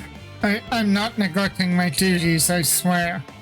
I was in need of a little break, you see, but then I found myself unable to relax at all, so I went on a walk, and then I noticed these weeds and... pleasant conversation partners, and oh so fuzzy. Goodness me, that does sound like a much better way to relax.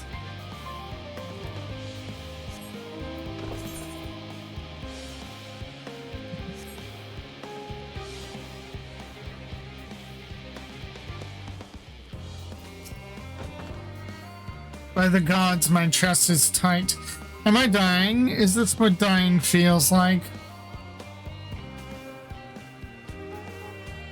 Oh, do pardon me, I didn't see you there. There's no cause for concern, I assure you. No cause for concern, even though we may need to depart at any moment. And if the hull and I design buckles under the strain, the entire vessel may explode on launch, claiming countless lives and dooming all mankind, but that is highly unlikely. Yes, highly unlikely, highly... Our visitors can help me triple check up for structural flaws, you say? Why, that would be wonderful. I'm breathing more easily already.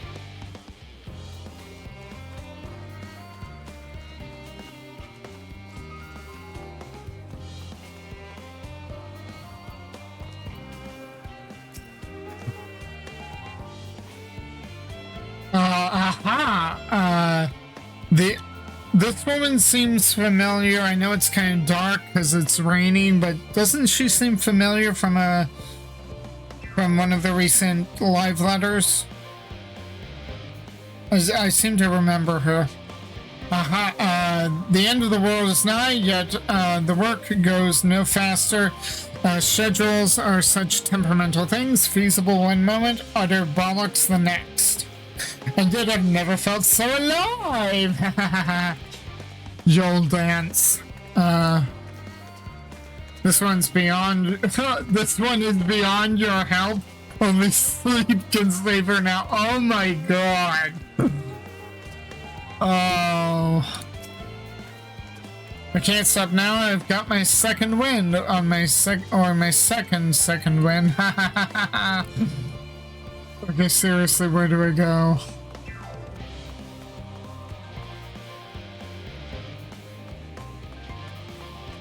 Maybe up here.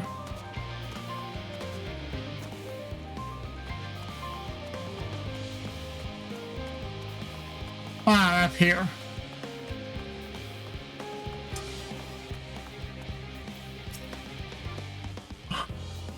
Blasted assistants, where have they gone off at a time like this? Beg pardon, but I have not the time for idle chit-chat. I need to reconfirm that ether levels are consistent throughout the vessel's machinery, and it seems I shall have to do so single-handedly. I swear when I find those assistants of mine. The Lopoids are willing to help. Why didn't you say so? At least they won't moan about how they checked 24 times already and haven't slept in weeks. Lazy sods.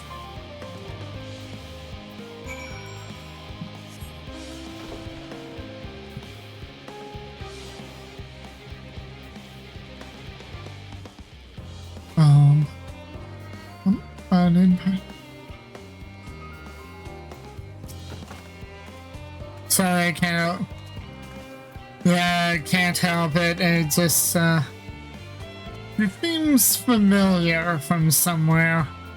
Have we met? Well, we did just meet, but... Alright, not in here. The crafting, I suppose, is important too.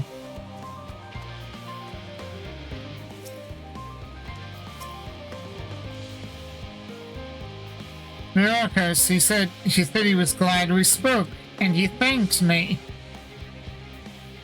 It was all worth it after all, wasn't it? Even the mistakes we made, because now we can tell them what not to do. Behold, Myrokos, through thine efforts, word hath spread throughout Labyrinthos. Verily, to a far greater number than we anticipated, living way doth gather more Lopoids as we speak. I shall assign each in accordance with their skills, that new bonds of friendship might be forged. The greater matters require not thine attentions. Watch over them, I prithee.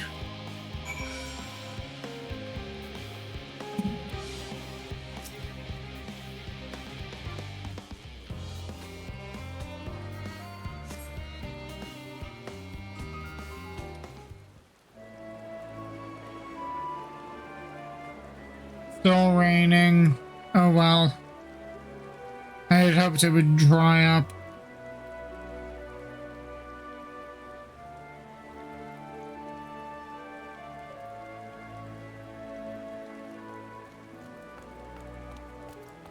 Phew!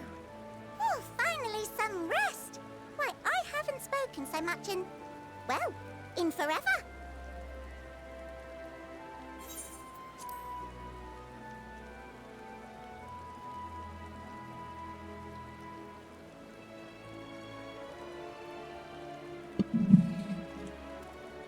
Lively, isn't it? The town is abuzz. Everyone eager to meet with our friends from the moon.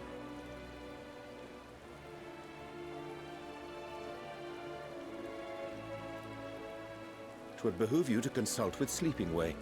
As our moon's pilot, his advice should be most pertinent. I'm impressed. Truth be told, I struggle to tell one from another. No offense intended, of course. None taken. After you and your friends left Mare Elementorum, we spent no small amount of time with your Urianger. Oh, the conversations we had. He told us all about Atheris, answered our every question, no matter how trifling or trivial. Look! Every page filled to the margins with knowledge. When I first arrived, I was struck by how little I knew. It was daunting. But then I realized that, were it not for Urianger and his teachings, we'd still be stuck on the moon, gazing at your world and wondering what we've been missing.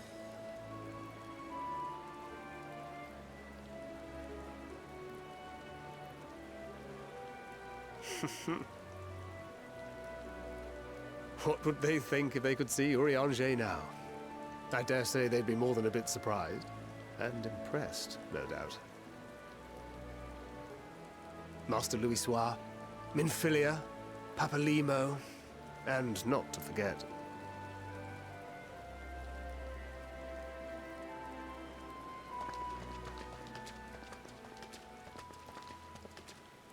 Oh there. Heard there was a visiting expert who we might bother with a few questions. I take it you'd be the one.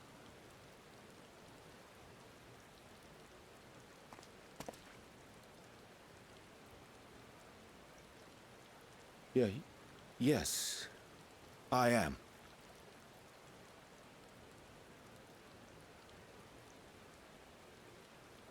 Wilson and Blovida, Sharlayan's foremost researchers in the field of teleportation magic, and Moonbreeder's parents.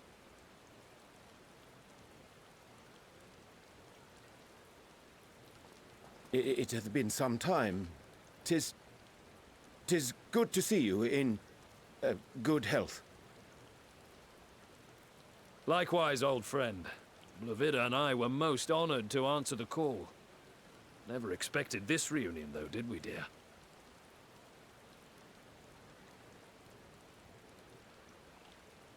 I'll say, the nerve. Sending that letter, then running off to the gods know where.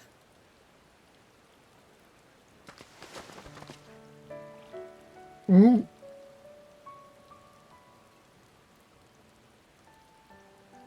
Do you have any idea how worried we were?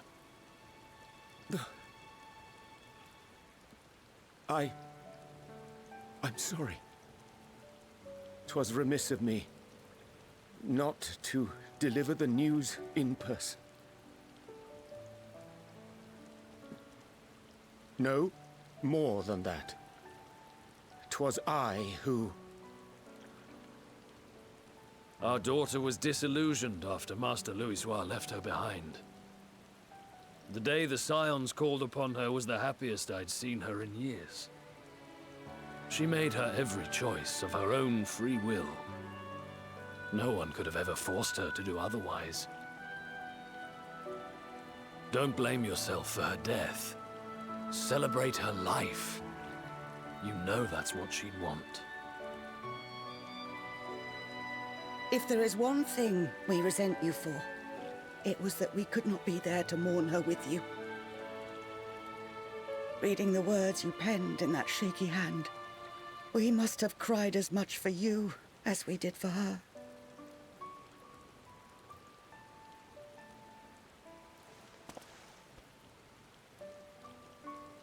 I'm sorry. I truly, truly am. I knew not what to say.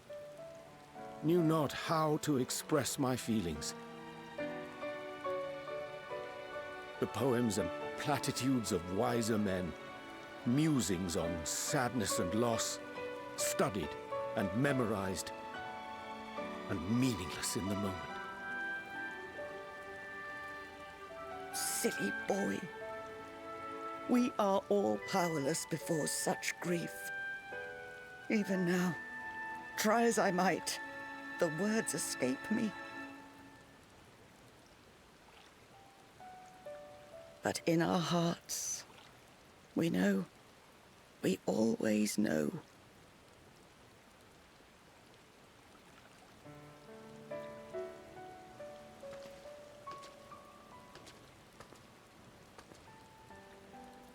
I remember when you were young, how the lads teased you for choosing the company of books over others.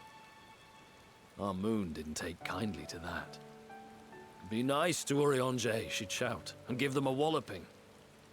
No matter how many times we scolded her. So we offered a suggestion. Rather than starting fights, why don't you be the bridge between Urianger and the others? She had to mull it over for a while, arms crossed, brow furrowed in intense thought. But from that day on, she never let you be alone. She'd drag you outside to play, pepper you with endless questions, read the same books you read, all to try and understand you that much better. I'm sure it was annoying and exhausting at the time, but she only ever had the best of intentions. And look at you now, at the center of the crowd. The reason there even is a crowd, having brought these people together. You've no idea how proud we are. To see the boy, our daughter, trusted and believed in more than anyone, grow into the man she always knew he could be. I can see her in you too. Feel her. She walks with you wheresoever you go. So thank you, Urianger, for being who you are.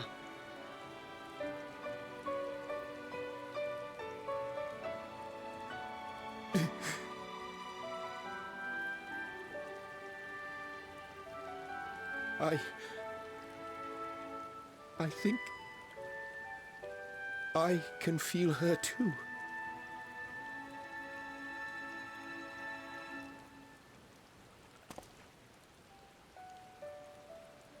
The truth of her life. Not sorrow, but hope and love.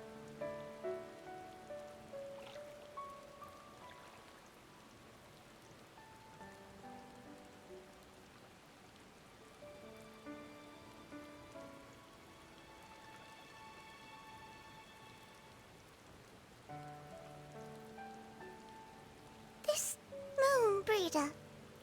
She was important to him, wasn't she? You could ask the man himself. Oh, no. But watching this exchange reminds me how much I've yet to learn about your world. And its people. You can live here your entire life and hardly learn a thing. And that's why it's too soon for this to end.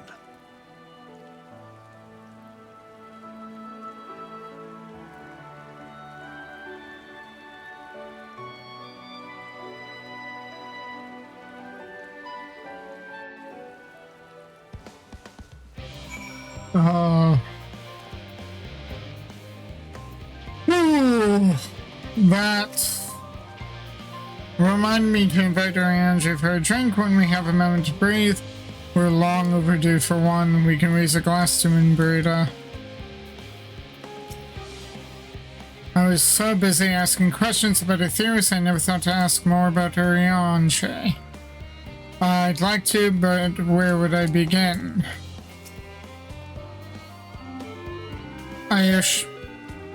I assure you that my fellow operates are equally excited to have this opportunity. They were humming the whole way here.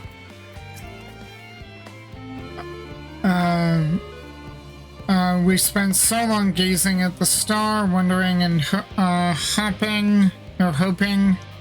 But to be here now, to walk among the people, to be a part of their lives, and know that we've made a difference, it's so much more than I ever dreamed.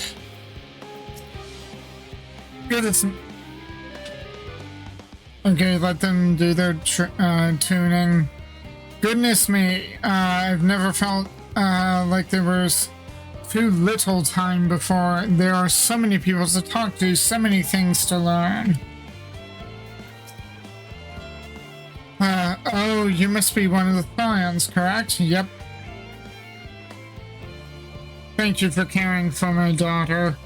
The time she spent with you was all too short, but I know she was proud to have you as comrades.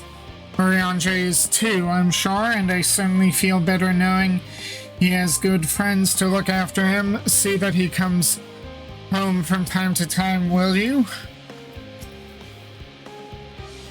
The classical Rogadin language isn't so different from Eorzean. Did you ever wonder why we named our daughter Moon's Bride?